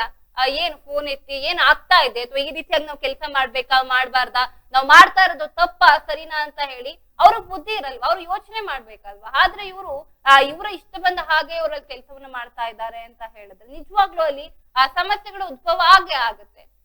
ಇಷ್ಟೊತ್ತು ಅಲ್ಲಿನ ಏನು ದಲಿತ ಮುಖಂಡರಾದಂತಹ ಸದಾನಂದ ಪನ್ನೂರ್ ಅವರಾಗಿರ್ಬೋದು, ಹುಸೇನಪ್ಪ ಆಲ್ದಾಳ ಆಗಿರ್ಬೋದು, ಎಲ್ಲರೂ ಸಹ ನಮ್ಮೊಟ್ಟಿಗೆ ಮಾತನಾಡಿದ್ರು. ಎಲ್ಲರೂ ಸಹ ಒಂದು ಬೇಜಾರಲ್ಲಿ ಮಾತನಾಡ್ತಾ ಇದ್ರು. ಈ ರೀತಿಯಾಗಿ ಮಾಡ್ತಾ ಇದ್ದಾರೆ, ನಮ್ನ ಹೋದ್ರೆ ಒಂಥರ ಕೀಳಾಗಿ ನೋಡ್ತಾ, ಈ ತರ ಎಲ್ಲ ನಮ್ಗೆ ಅಲ್ಲ, ನಾವು ಕೂಡ ಒಂದು ಏನು ಮನುಷ್ಯರಾಗಿ ಅವರ ಒಂದು ಫೀಲಿಂಗ್ಸ್ ಗಳನ್ನ, ಅವರ ಒಂದು ಬೇಜಾರನ್ನ ಅರ್ಥ ಮಾಡ್ಕೊಳ್ಳುವಂತ ಯೋಚನೆ ಕೂಡ ಈ ಅಧಿಕಾರಿಗಳಿಗೆ ಇಲ್ಲ ಅಂತ ಹೇಳಿದ್ರೆ, ಅಧಿಕಾರಿಗಳು ಅಂತ ಹೇಳಿದ್ರೆ ಏನ್ ಇವ್ರಿಗೆ ಒಂದು ಕೋಡ್ ಬಂದ್ಬಿಟ್ಟಿರುತ್ತಾ? ಅಧಿಕಾರಿಗಳು ಅಂತ ದರ್ಪವನ್ನ ಬಡ ಜನರ ಮೇಲೆ ಯಾಕೆ ತೋರಿಸ್ಬೇಕು ಅಂತ ಗೊತ್ತಾಗ್ತಾ ಇಲ್ಲ. ನಂಗೆ ನಿಜವಾಗ್ಲೂ ಅದು ಅರ್ಥನೇ ಆಗ್ತಾ ಇಲ್ಲ. ಅಧಿಕಾರಿಗಳು ಅಂತ ಹೇಳಿದ್ರೆ ಅವ್ರು ಎಷ್ಟರ ಮಟ್ಟಿಗೆ ಗೌರವವನ್ನ ಕೊಡ್ತಾರೆ, ಆದ್ರೆ ಇವರು ಆ ಗೌರವವನ್ನ ತಗೊಳಕ್ಕೆ ಯೋಗ್ಯತರಾಗಿರ್ಬೇಕೆ ಹೊರತು ಆ ಗೌರವವನ್ನ ಎಡಗಾಲಿನಲ್ಲಿ ಏನು ತಳ್ಳಿ ಹೋಗುವಂತ ಕೆಲಸವನ್ನ ಇವರು ಮಾಡ್ತಾ ಇದ್ದಾರೆ. ಬರೀ ಹಣ ಅಂದ್ರೆ ಮಾತ್ರ ಇವರು ಎದ್ದೆದ್ದು ಓಡೋಗ್ತಾ ಇದ್ದಾರೆ. ಅಲ್ಲಿ ಏನು ಮಾನಸಿಕವಾಗಿ ಕುಗ್ತಾ ಇದ್ದಾರೆ ಜನ. ಪ್ರತಿಯೊಬ್ರು ಸಹ ಈ ತರ ಅಸ್ಪೃಶ್ಯತೆ ಆಚರಣೆಯನ್ನ ನಡೆಸ್ತಾ ಇದ್ದಾರೆ. ಇಲ್ಲಿ ಬಂದನ್ನ ಮುಟ್ಟಿಸ್ಕೊಳ್ತಾ ಇಲ್ಲ, ಅಥವಾ ಮತ್ತೊಂದು ಮಗದೊಂದು ಆಗಿರ್ಬೋದು. ಈ ತರ ಒಬ್ಬ ಮನುಷ್ಯನ ಮುಂದೆ ಮಾಡಿದಾಗ ಆ ಮನುಷ್ಯನಿಗೆ ಏನ್ ಅನ್ಸುತ್ತೆ? ಆಯ್ತಾ, ಇವರು ಕೂಡ ಒಬ್ಬ ಮನುಷ್ಯರಾಗಿ ಈ ರೀತಿಯಾಗಿ ಯೋಚನೆ ಮಾಡೋದು ಬಹಳ ತಪ್ಪಾಗುತ್ತೆ ಅಂತ ಸಾರ್ವಜನಿಕರು ಸಹ ಅಳಲನ್ನ ತೋಡ್ಕೊಳ್ತಾ ಇದ್ದಾರೆ. ನೋಡ್ಬೇಕು ಇದಕ್ಕೆ ಸಂಬಂಧಪಟ್ಟ ಹಾಗೆ ಈಗ ಕಂಟ್ರೋಲ್ ರೂಮ್ ಅವರು ಕೂಡ ಏನ್ ಹೇಳ್ತಾರೆ ಕಾದು ನೋಡ್ಬೇಕಾಗಿದೆ. ಈಗ ಕರೆಯನ್ನ ಕೂಡ ಟ್ರೈ ಮಾಡ್ತಾ ಇದ್ದಾರೆ ನಮ್ಮ PCR ನಲ್ಲಿ.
ಏನು ಇವತ್ತೂ ಕೂಡ ಭಾರತದಲ್ಲಿ ಅಸ್ಪೃಶ್ಯತೆ ಆಚರಣೆ ಮಾಡ್ತಾ ಇದ್ದಾರೆ ಅಂತ ಹೇಳಿದ್ರೆ ನಿಜವಾಗ್ಲೂ ಆಚರಣೆ ಮಾಡ್ತಾ ಇರೋರ್ಗೆ ಆ ಮನುಷ್ಯತ್ವನೇ ಇಲ್ಲ ಅಂತ ಕಾಣುತ್ತೆ. ಯಾಕಂತ ಹೇಳಿದ್ರೆ ನಮಗ್ ಗೊತ್ತು ಅಸ್ಪೃಶ್ಯತೆ ಆಚರಣೆ ಮಾಡಿದ್ರೆ ಯಾವ ರೀತಿಯಾದಂತಹ ಪರಿಣಾಮಗಳು ಬೀರುತ್ತೆ, ಎಲ್ಲೆಲ್ಲಿ ಪರಿಣಾಮಗಳು ಬೀರುತ್ತೆ ಅಂತ. ಒಂದು ಕುಟುಂಬಕ್ಕೆ ನಾವು ಅಸ್ಪೃಶ್ಯತೆ ಬಗ್ಗೆ ಏನು ಅವ್ರ ಮೇಲೆ ನಾವು ಅದನ್ನ ದಬ್ಬಾಳಿಕೆ ಮಾಡ್ತಾ ಇದೀವಿ ಅಂತ ಹೇಳಿದಾಗ ಆ ಕುಟುಂಬದಲ್ಲಿರುವಂತ ಪ್ರತಿಯೊಬ್ಬ ಜನರಿಗೂ ಪ್ರತಿಯೊಬ್ಬ ಮೆಂಬರ್ಸ್ಗೂ ಕೂಡ ತುಂಬಾ ಮಾನಸಿಕವಾಗಿ ಕುಗ್ಗು ಹೋಗುತ್ತೆ. ಓ ಇವ್ರು ನಮ್ನ ಈ ರೀತಿಯಾಗಿ ನೋಡ್ತಾ ಇದ್ದಾರೆ, ನಾವ್ ಏನು ಮಾಡೋದಕ್ಕಾಗೋದಿಲ್ವಾ, ನಾವ್ ಅಲ್ಲೂ ಹೋಗ್ಬಾರ್ದಾ ಇಲ್ಲೂ ಹೋಗ್ಬಾರ್ದ, ಒಂದಷ್ಟು ಅವ್ರಿಗೆ ಆದಂತ ಅವ್ರ ಯೋಚನೆಗಳು ಬಂದ್ಬಿಡುತ್ತೆ. ಅವ್ರನ್ನ ನಾವು ಮಾನಸಿಕವಾಗಿ ಸಹ ಕುಗ್ಗಿಸಿದ ರೀತಿ ಆಗಿ ಆಗುತ್ತೆ. ಆದ್ರೆ ಇಲ್ಲಿ ಈ ಅಧಿಕಾರಿ ಮಾಡ್ತಾ ಇರುವಂತ ಕೆಲಸ ಆದ್ರೂ ಏನು, ಅವ್ರು ಹೇಳೋ ತರ ನೋಡೋದಾದ್ರೆ ಘರ್ಷಣೆ ಆಗ್ಲಿ, ಅಲ್ಲಿ ಒಂದಿಬ್ರು ಜನ ಸತ್ತೋಗ್ಲಿ, ಅವಾಗ ನಾನು ಬರ್ತೀನಿ ಅಂತ ಹೇಳಿದ್ರೆ ಇವ್ರು ಏನನ್ನ ಅಲ್ಲಿ ಏನು ಮಾಡ್ತಾ ಇದ್ದಾರೆ, ಏನ್ ರೆಪ್ರೆಸೆಂಟ್ ಮಾಡ್ತಾ ಇದ್ದಾರೆ ಜನಗಳಿಗೆ ಅಂತ ಗೊತ್ತಾಗ್ತಾ ಇಲ್ಲ. ಅದರಲ್ಲಿ ಸರಿಯಾಗಿ ಕಾರ್ಯಕ್ರಮಗಳನ್ನ ಮಾಡ್ತಾ ಇಲ್ಲ, ಆದ್ರೆ ದುಡ್ಡನ್ನ ಮಾತ್ರ ತಗೊಳ್ತಾ ಇದ್ದಾರೆ. ಅಸ್ಪೃಶ್ಯತೆ ದುಡ್ಡು ಅಂತ ಇವ್ರಿಗೆ ಯಾಕೆ ಅನ್ನಿಸ್ತಾ ಇಲ್ಲ? ಬರೀ ಮನುಷ್ಯರ ಮಾತ್ರ ಮೇಲೆ ಇವರು ಅಸ್ಪೃಶ್ಯತೆನ ಆಚರಣೆ ಮಾಡ್ತಾ ಇರುವಂತ ವ್ಯಕ್ತಿ ಬಗ್ಗೆ ನಾವ್ ಏನ್ ಮಾತಾಡ್ಬೇಕು ಅಂತ ಅನ್ನಿಸ್ತಾ ಇಲ್ಲ. ಇವತ್ತಿನ ದಿನ ಅಧಿಕಾರಿಗಳು ಈ ರೀತಿಯಾಗಿ ಯೋಚನೆಯನ್ನ ಮಾಡ್ಬಿಟ್ರೆ ಮುಂದಿನ ದಿನದಲ್ಲಿ ನಾವು ಯಾವ ರೀತಿಯಾದಂತ ಒಂದು ಬೆಳವಣಿಗೆಯನ್ನ ಕಾಣ್ತೀವಿ ಅಂತ ಗೊತ್ತಾಗ್ತಾ ಇಲ್ಲ. ಈ ಸಮಾಜದಲ್ಲಿ ಇವಾಗ ಎಲ್ಲರೂ ಸಹ ಒಂದು ಏಳಿಗೆಯನ್ನ ಪಡಿಬೇಕು ಅಂತ ಯೋಚನೆಯನ್ನ ಮಾಡ್ತಿರುವಂತ ಈ ಕಾಲದಲ್ಲಿ ಇನ್ನೂ ಸಹ ಒಬ್ಬ ಸರ್ಕಾರಿ ಅಧಿಕಾರಿಯಾಗಿ ಅಸ್ಪೃಶ್ಯತೆಯನ್ನ ಆಚರಣೆ ಮಾಡ್ತಾ ಇದ್ದಾರೆ. ಅದ್ರ ಬಗ್ಗೆ ತಲೆ ಕೆಡ್ಸ್ಕೊಳ್ತಾ ಇಲ್ಲ ಈ ವ್ಯಕ್ತಿ ಅಂತ ಹೇಳಿದ್ರೆ ಇವರು ಅಧಿಕಾರಿ ಆಗೋದಕ್ಕೆ ನಾಲಾಯಕ ಆಗುತ್ತೆ. ಯಾಕಂತ ಹೇಳಿದ್ರೆ ನಿಜವಾಗ್ಲೂ ಹೌದು, 4 ಲಕ್ಷ ಅನುದಾನ ಬರುತ್ತೆ, ಅದನ್ನ ಮಾತ್ರ ತಗೊಳ್ತಾರೆ. ಇಲ್ಲಿನ ಏನು ಆ ಜನರು ಹೋಗಿ ಈ ತರ ನಡೀತಾ ಇದೆ, ಹೋಟೆಲ್ಗಳು ಮತ್ತೆ ಒಂದು ದೇವಸ್ಥಾನದಲ್ಲಿ ಈ ರೀತಿಯಾಗಿ ಆಗ್ತಾ ಇದೆ ಅಂತ ಹೇಳುವಾಗ ಸರ್ಕಾರಿ ಅಧಿಕಾರಿಗಳಾಗಿ ಒಂದಷ್ಟು ರೆಸ್ಪಾನ್ಸಿಬಿಲಿಟಿ ಆಗಿರುವಂತ ವ್ಯಕ್ತಿಯಾಗಿ ಇವ್ರು ಹೋಗಿ ಇದ್ರ ಬಗ್ಗೆ ಮಾತನಾಡ್ಬೇಕು. ಆದ್ರೆ ಇವರೇ ಅಲ್ಲೇನು ನಿಮ್ಗೇನು ತೊಂದರೆ ಆಗಿಲ್ಲ ಅಲ್ವಾ, ಬಿಡ್ರಿ, ನೀವ್ಯಾಕೆ ತಲೆ ಕೆಡ್ಸ್ಕೊಳ್ತೀರಾ ಅಂತ ವ್ಯಕ್ತಿ ಮಾತನಾಡ್ತಾ ಇದ್ದಾರೆ ಅಂತ ಹೇಳಿದ್ರೆ ಇವರು ಅಧಿಕಾರಿಯಾಗಿ ಹೋದಾಗ ಇವ್ರಿಗೆ ಯಾವ ರೀತಿಯಾದಂತ ಅಲ್ಲಿ ಮನ್ನಣೆಯನ್ನ ಸಿಗುತ್ತೆ? ನಮಗ್ ಮಾತ್ರ ಅವರು ಸ್ವಾರ್ಥವಾಗಿ ಯೋಚನೆಯನ್ನ ಮಾಡ್ತಾ ಇರುವಂತ ಅಧಿಕಾರಿಗಳು ಅಧಿಕಾರಕ್ಕೆ ಯಾಕೆ ಬರ್ಬೇಕು? ಸ್ವಾರ್ಥವಾಗಿ ಯೋಚನೆ ಮಾಡ್ಕೊಂಡು ಮನೇಲೇ ಇರ್ಬೋದಲ್ಲ. ಇವರ ಒಂದು ಸ್ವಾರ್ಥತೆಯಿಂದ ಅಲ್ಲಿನ ಬಡ ಜನರ ಮೇಲೆ ತುಂಬಾ ಏನು ಒಂದಷ್ಟು ಪರಿಣಾಮ ಬೀಳ್ತಾ ಇದೆ. ಇಷ್ಟೆಲ್ಲ ಆಗ್ತಾ ಇದ್ರು ಸರ್ಕಾರ ಇದ್ರ ಬಗ್ಗೆ ಯಾವಾಗ ತಲೆ ಕೆಡಿಸ್ಕೊಳ್ಳುತ್ತೆ, ಯಾವಾಗ ಏಳ್ಗೆ ಬಗ್ಗೆ ಯೋಚನೆಯನ್ನ ಮಾಡ್ತಾ ಇದೆ ಗೊತ್ತಿಲ್ಲ. ಇನ್ನೂ ಕೂಡ ನಾವೀಗ ಏನು 21ನೇ ಶತಮಾನದಲ್ಲಿ ಇದೀವಿ, ಆದ್ರೆ ನಾವು ಅಸ್ಪೃಶ್ಯತೆ ಬಗ್ಗೆ ಯೋಚನೆಯನ್ನ ಮಾಡ್ತಾ ಇದೀವಿ ಅಂತ ಹೇಳಿದ್ರೆ ಮುಂದಿನ ದಿನಗಳಲ್ಲಿ ನೆನ್ಸ್ಕೊಂಡ್ರೆ ಭಯ ಆಗ್ತಾ ಇದೆ. ಭಾರತ ದೇಶ ಯಾವಾಗ ಮುಂದುವರಿಯುತ್ತೆ ಅನ್ನೋದು ಕೂಡ ಇಂಥವ್ರಿಂದ ನೋಡಿ ಒಂದಷ್ಟು ಭಯ ಪಡ್ಲೇಬೇಕು. ಯಾಕಂತ ಹೇಳಿದ್ರೆ ಅಸ್ಪೃಶ್ಯತೆ ಇದ್ರೆ ಯಾವಾಗ ಬೆಳೆಯುತ್ತೆ ನಮ್ಮ ಭಾರತ? ಯಾವಾಗ ಒಂದಷ್ಟು ಈ ಜನರ ಮಾನಸಿಕವಾಗಿ ಕುಗ್ಗೋದನ್ನ ಯಾವಾಗ ಇವ್ರು ನಿಲ್ಲಿಸ್ತಾರೆ ಅಂತಾನೆ ಗೊತ್ತಾಗ್ತಾ ಇಲ್ಲ. ನಾವು ಕೇಳಿದೀವಿ ಮತ್ತೆ ನೋಡಿದೀವಿ ಕೂಡ, ಹಿಂದಿನ ಕಾಲದಿಂದನೂ ಕೂಡ ಅಸ್ಪೃಶ್ಯತೆ ನಡೀತಾ ಇತ್ತು. ದೊಡ್ಡ ಜನ ಒಂದಷ್ಟು ಚಿಕ್ಕ ಜನರ ಮೇಲೆ ಯಾವ ರೀತಿ ದಬ್ಬಾಳಿಕೆಯನ್ನ ಮಾಡ್ತಾ ಇದ್ರು, ಅದ್ರಿಂದ ಅವ್ರು ಎಷ್ಟು ಬೇಜಾರನ್ನ ಪಟ್ಕೊಳ್ತಾ ಇದ್ರು. ಅವ್ರಿಗೆ ಊಟ ಸಿಗ್ತಾ ಇತ್ತು ಅಥವಾ ನೀರ್ ಸಿಗ್ತಾ ಇತ್ತಾ, ಎಷ್ಟೆಲ್ಲ ಕಷ್ಟಗಳನ್ನ ಅನುಭವಿಸ್ತಾ ಇದ್ರು ಅಂತ ಹೇಳಿ ಒಂದಷ್ಟು ಅನಿಮೇಷನ್ ಗಳಿಂದ ನಾವು ಕೂಡ ಕಂಡುಕೊಂಡಿದ್ದೀವಿ. ಇಷ್ಟೆಲ್ಲ ಕಂಡುಕೊಂಡಿದ್ರು ಸಹ ಅಧಿಕಾರಿಗಳು ಇದಕ್ಕೆ ಸಂಬಂಧಪಟ್ಟ ಹಾಗೆ ಯಾವುದೇ ರೀತಿಯಾದಂತ ಪ್ರತಿಕ್ರಿಯೆ ನೀಡ್ತಾ ಇಲ್ಲ. ಆ ಒಂದು ವ್ಯಕ್ತಿಯೇ ಅಸ್ಪೃಶ್ಯತೆಯನ್ನ ಆಚರಣೆ ಮಾಡ್ತಾ ಇದ್ದಾನೆ ಅಂತ ಹೇಳಿದ್ರೆ ಇದೊಂಥರ ಬಂಡೆಕಲ್ಲ ಮೇಲೆ ನೀರ್ ಸುರಿದ ಹಾಗೆ ಆಗ್ತಾ ಇದೆ. ಯಾಕಂತ ಹೇಳಿದ್ರೆ ಎಷ್ಟೇ ಇದ್ರ ಬಗ್ಗೆ ನಾವು ಜನಜಾಗೃತಿನ ಮೂಡಿಸ್ಬೇಕು ಅಂತ ಅಂದ್ಕೊಳ್ತಾ ಇದ್ರು, ಅಧಿಕಾರಿನೇ ಇದಕ್ಕೆ ಸಪೋರ್ಟ್ ಮಾಡ್ತಾ ಇಲ್ಲ ಅಂತ ಹೇಳಿದ್ರೆ ಅಲ್ಲಿ ಹೇಗೆ ಆ ಒಂದು ಆಚರಣೆ ನಿಲ್ಲುತ್ತೆ ಹಾಗಾದ್ರೆ?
ಏನು ನಿಜವಾಗ್ಲೂ ಅಧಿಕಾರಿ ನಟರಾಜ್ ಅವರು ತುಂಬಾ ಕೋಪಗೊಂಡ್ರು. ಯಾಕಂತ ಹೇಳಿದ್ರೆ ಇಲ್ಲಿ ತಪ್ಪು ಮಾಡಿದ್ರೆ ಅಥವಾ ಮಾಡದೇ ಇದ್ದಿದ್ರೆ ಇಷ್ಟೆಲ್ಲ ಕೋಪಗಳು ಅಂತ ನೆಸೆಸಿಟಿ ಇಲ್ಲ. ನಾನು ಕರೆಕ್ಟ್ ಆಗಿ ನಾನು ಯಾವ ರೀತಿಯಾಗಿ ನನ್ನ ಕೆಲಸವನ್ನ ನಾನು ಮಾಡ್ತಾ ಇದ್ದೀನಿ ಅಂತ ಹೇಳಿದಿದ್ರೆ ಇಷ್ಟೆಲ್ಲ ಕೂಗಾಡುವಂತ ನೆಸೆಸಿಟಿನೇ ಇರ್ತಾ ಇರ್ಲಿಲ್ಲ. ಆದ್ರೆ ಇವ್ರು ಯಾಕೆ ಇಷ್ಟೊಂದು ಟ್ರಿಗರ್ ಆದ್ರು ಅಥವಾ ಇಷ್ಟೊಂದು ಕೋಪ ಮಾಡ್ಕೊಂಡ್ರು ಅಂತ ನನಗೆ ಗೊತ್ತಿಲ್ಲ. ಒಟ್ಟಿನಲ್ಲಿ ನಮ್ಮ ವರದಿಗಾರರನ್ನ ನಾವು ಅಲ್ಲಿಗೆ ಖುದ್ದಾಗಿ ಕಳಿಸ್ಕೊಡ್ತೀವಿ. ಅಲ್ಲಿ ಏನು ದಾಖಲೆಗಳು ಇದೆ ಅಂತ ಹೇಳ್ತಾ ಇದ್ದಾರೆ ಅಧಿಕಾರಿಯಾದಂತ ನಟರಾಜ್ ಅವರು. ಯಾವ ರೀತಿಯಾದಂತ ದಾಖಲೆಗಳು ಇದಾವೆ ಅಂತ ನಾವು ಕೂಡ ಪಿನ್ ಟು ಪಾಯಿಂಟ್ ನಮ್ಮ ಈಡೆನ್ಸ್ ನಲ್ಲೇ ವರದಿನ ಮಾಡ್ತೀವಿ. ಸುಖಾಸುಮ್ನೆ ಇಲ್ಲಿ ಯಾರು ಕೂಡ ಮಾಧ್ಯಮದವರು ಅಂತ ಹೇಳಿದ್ರೆ ಇಷ್ಟ ಬಂದಂಗೆ ಯಾರು ಕೂಡ ನ್ಯೂಸ್ ಮಾಡೋದಿಲ್ಲ. ಅದು ಅವರ ವಾಡಿಕೆನೂ ಅಲ್ಲ. ಏನಲ್ಲಿ ಒಂದಷ್ಟು ಅವ್ರಿಗೆ ಅನ್ಯಾಯ ಆಗ್ತಾ ಇದ್ರೆ ಅದಕ್ಕೆ ಧ್ವನಿ ಎತ್ತುವಂತ ಕೆಲಸವನ್ನೇ ಮಾಡುತ್ತೆ ಮಾಧ್ಯಮ. ಆದ್ರೆ ಇವರು ಬೇಕಾಬಿಟ್ಟಿ ಮಾತನಾಡ್ತಾ ಇದ್ದಾರೆ. ಅಧಿಕಾರಿ ನೋಡ್ದ ಯಾವ ರೀತಿಯಾದಂತ ದಾಖಲೆಗಳು ಇದೆ, ಹಾಗಾದ್ರೆ ಅದನ್ನ ನಮ್ಮ ವರದಿಗಾರರಿಂದ ಮೂಲಕ ನಾವು ಪಡ್ಕೊಳ್ತೀವಿ. ಒಟ್ಟಾರೆಯಾಗಿ ಅಧಿಕಾರಿಗಳು ತುಂಬಾ ಒಂದಷ್ಟು ಅವ್ರಿಗೆ ತಾಳ್ಮೆ ಅನ್ನೋದು ಇರ್ಬೇಕು. ಮೊದಲನೇದಾಗಿ ಏನ್ ಮಾತನಾಡ್ತಾ ಇದೀವಿ, ಯಾಕೆ ಮಾತನಾಡ್ತಾ ಇದೀವಿ, ಸರಿ ಒಂದು ಮಾಧ್ಯಮದವರು ಈ ತರ ಕೇಳ್ತಾ ಇದ್ದಾರೆ ಅಂತ ಹೇಳುವಾಗ ಅಲ್ಲಿ ನಿಜವಾಗ್ಲೂ ಏನಾದ್ರು ಸಮಸ್ಯೆ ಆಗಿದ್ಯಾ ಅಥವಾ ಏನಾದ್ರು ತಪ್ಪಾಗಿದೆ ಅಂತ ಇವರು ಕೂಡ ಯೋಚನೆಯನ್ನ ಮಾಡೋದನ್ನ ಬಿಟ್ಟು ಏಕಾಏಕಿ ನಾವ್ ಹಂಗ್ ಮಾಡ್ತೀವಿ ಹಿಂಗ್ ಮಾಡ್ತೀವಿ ಸುಖ ಸುಮ್ನೆ ನೀವು ನಮ್ಮ ಮೇಲೆ ನ್ಯೂಸ್ ಮಾಡ್ತೀರಾ ಅಂತ ಹೇಳಿದ್ರೆ ಸುಮ್ನೆ ಇಲ್ಲಿ ಯಾರು ಫ್ರೀ ಕೂತಿರಲ್ಲ ಅಲ್ವಾ. ಇದನ್ನ ಅಧಿಕಾರಿಗಳು ಎಚ್ಚೆತ್ಕೊಳ್ಬೇಕು. ನೋಡ್ದ ಯಾವ ರೀತಿಯಾಗಿ ಅಸ್ಪೃಶ್ಯತೆ ಆಚರಣೆ ಇಲ್ಲ ಅಂತ ಅಧಿಕಾರಿಗಳು ಹೇಳ್ತಾ ಇದ್ದಾರೆ. ಆದ್ರೆ ಅಸ್ಪೃಶ್ಯತೆಗೆ ಒಳಗಾದ ವ್ಯಕ್ತಿಗಳು ಹೇಳ್ತಾ ಇದ್ದಾರೆ ಇಲ್ಲಿ ಗೌಪ್ಯವಾಗಿ ನಡೀತಾ ಇದೆ ಅಂತ ಹೇಳಿ. ಇಬ್ರಲ್ಲಿ ಯಾರ ಮಾತು ನಿಜ ಯಾರ ಮಾತು ಸುಳ್ಳು ಅಂತ ಹೇಳಿ ಈಡೆನ್ಸ್ ನ್ಯೂಸ್ ನಲ್ಲಿ ಪ್ರಸಾರ ಮಾಡ್ತೀವಿ.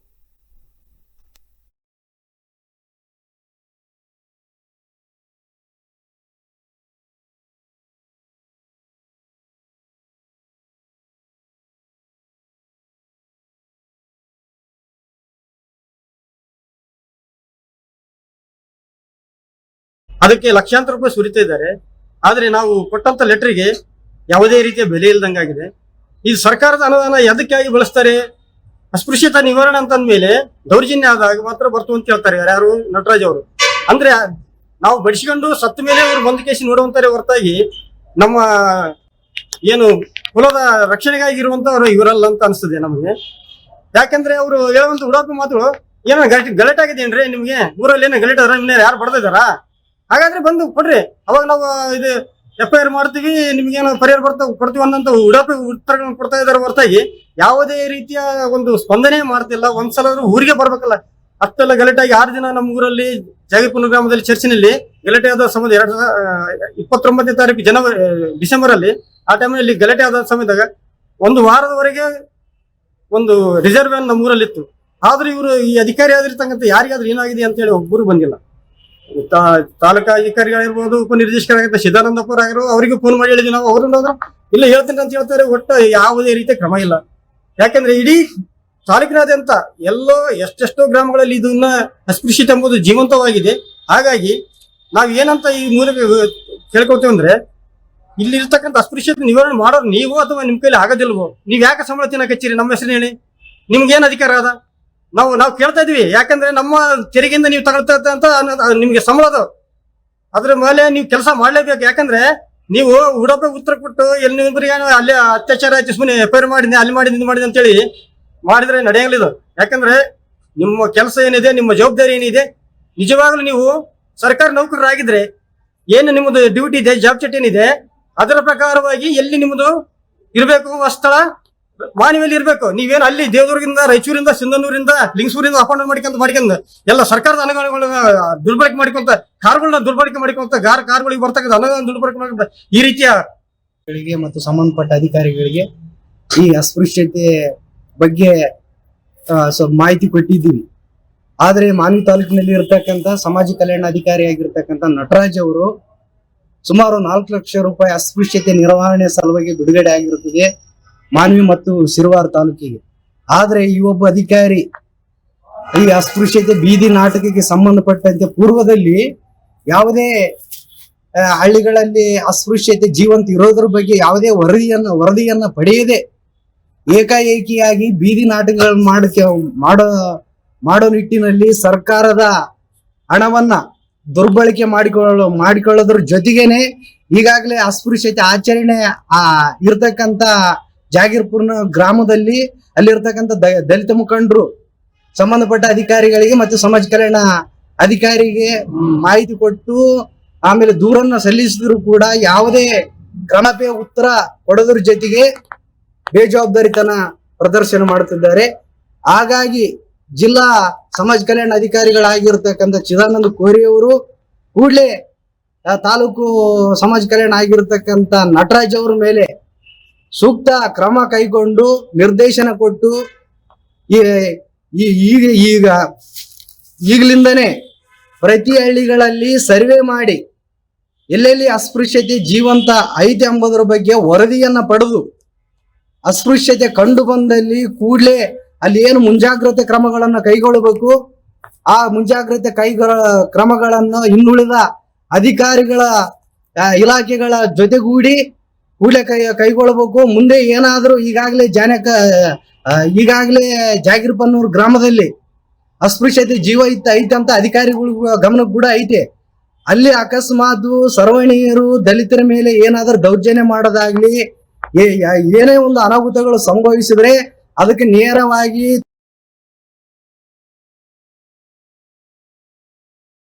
ನಾವು ಡಾಕ್ಟರ್ ಆಗಬೇಕು ಅಥವಾ ಇಂಜಿನಿಯರ್ ಆಗಬೇಕು ಅಂತಂದರೆ ಯಾವ ಅಕಾಡೆಮಿಗೆ ಹೋಗಬೇಕು, ಯಾವ ರೀತಿಯಾಗಿ ನಾವು ತರಬೇತಿಯನ್ನು ಪಡ್ಕೊಳ್ಬೇಕು ಅನ್ನೋಂಥದ್ರ ಮಾಹಿತಿನ ನಿಮಗೆ ನೀಡ್ತಾ ಇದ್ದೀವಿ. ನಮ್ಮ ಸಂಸ್ಥೆ ಎಕ್ಸೆಲ್ ಅಕಾಡೆಮಿಕ್ ಸಂಸ್ಥೆ 15 ವರ್ಷದಿಂದ ನೀಟ್ ಮತ್ತು CET JEE ಕೋಚಿಂಗ್ ಕೊಡ್ತಾ ಬರ್ತಾ ಇದ್ದೀವಿ. ನಂಬರ್ 1 ಫ್ಯಾಕಲ್ಟೀಸಿಂದ ನಾವು ಟೀಚ್ ಮಾಡಿಸ್ತೀವಿ. ಅಂದರೆ ಇಂಡಿಯಾದ ನಂಬರ್ 1 ಫ್ಯಾಕಲ್ಟೀಸ್. ನಾವು ನೀಟ್ ಕ್ರ್ಯಾಶ್ ಕೋರ್ಸ್ನ ಕೊಡ್ತೀವಿ ಮತ್ತು CET ಕ್ರ್ಯಾಶ್ ಕೋರ್ಸ್ನ ಕೊಡ್ತೀವಿ. ಕ್ರ್ಯಾಶ್ ಕೋರ್ಸ್ನ ಸೆಕೆಂಡ್ PUC ಸೈನ್ಸ್ ಯಾರು ಓದ್ತಾ ಇದ್ದಾರೆ ಅಂಥ ಮಕ್ಕಳಿಗೆ ನಾವು ಕೊಡ್ತೀವಿ. ಸೆಕೆಂಡ್ PUC ಕಂಪ್ಲೀಟ್ ಆಗಿರೋ ಮಕ್ಕಳಿಗೂ ಕೂಡ ನಾವು ಈ ಕ್ರ್ಯಾಶ್ ಕೋರ್ಸ್ನ ಕೊಡ್ತೀವಿ. ಪ್ರತಿದಿನ ಕೂಡ ನಾವು ಡೈಲಿ ಟೆಸ್ಟ್ ಕಂಡಕ್ಟ್ ಮಾಡ್ತೀವಿ. ಅದು ಇವತ್ತೇನು ನಾವು ಪಾಠ ಆಗಿದೆಯೋ ನಾಳೆ ಡೈಲಿ ಟೆಸ್ಟ್ ಕೊಡ್ತೀವಿ. ನಮ್ಮ ಎಕ್ಸೆಲ್ ಅಕಾಡೆಮಿಲಿ ಒಂದು ವಿಶೇಷತೆ ಏನಂದರೆ ಒಂದೇ ಕಡೆ ಹಾಸ್ಟೆಲ್, ಒಂದೇ ಕಡೆ ಕೋಚಿಂಗ್. ಮಕ್ಕಳು ಒಂದ್ಸತಿ ಕ್ಯಾಂಪಸ್ಗೆ ಎಂಟ್ರಿ ಆದರೆ ಅವ್ರ ಕೋರ್ಸ್ ಮುಗಿಸ್ಕೊಂಡೇ ಆಚೆ ಹೋಗಬೇಕು, ಆ ಥರ ವ್ಯವಸ್ಥೆ ಮಾಡಿರ್ತೀವಿ. ತೆಲಂಗಾಣ, ಆಂಧ್ರ, ಡೆಲ್ಲಿ ಆ ಕಡೆಯಿಂದ ಕರೆಸಿ ನಾವು ಫ್ಯಾಕಲ್ಟೀಸ್ನ ನಂಬರ್ 1 ಫ್ಯಾಕಲ್ಟೀಸ್ನ ಟೀಚ್ ಮಾಡಿಸ್ತೀವಿ. ಎಕ್ಸಾಮ್ಗೆ ಹೋಗೋಕ್ಕಿಂತ ಮುಂಚೆ ಮಾದರಿ ಎಕ್ಸಾಮ್ನ ಒಂದು 15-20 ಎಕ್ಸಾಮ್ ಕೊಡ್ತೀವಿ ನಾವು.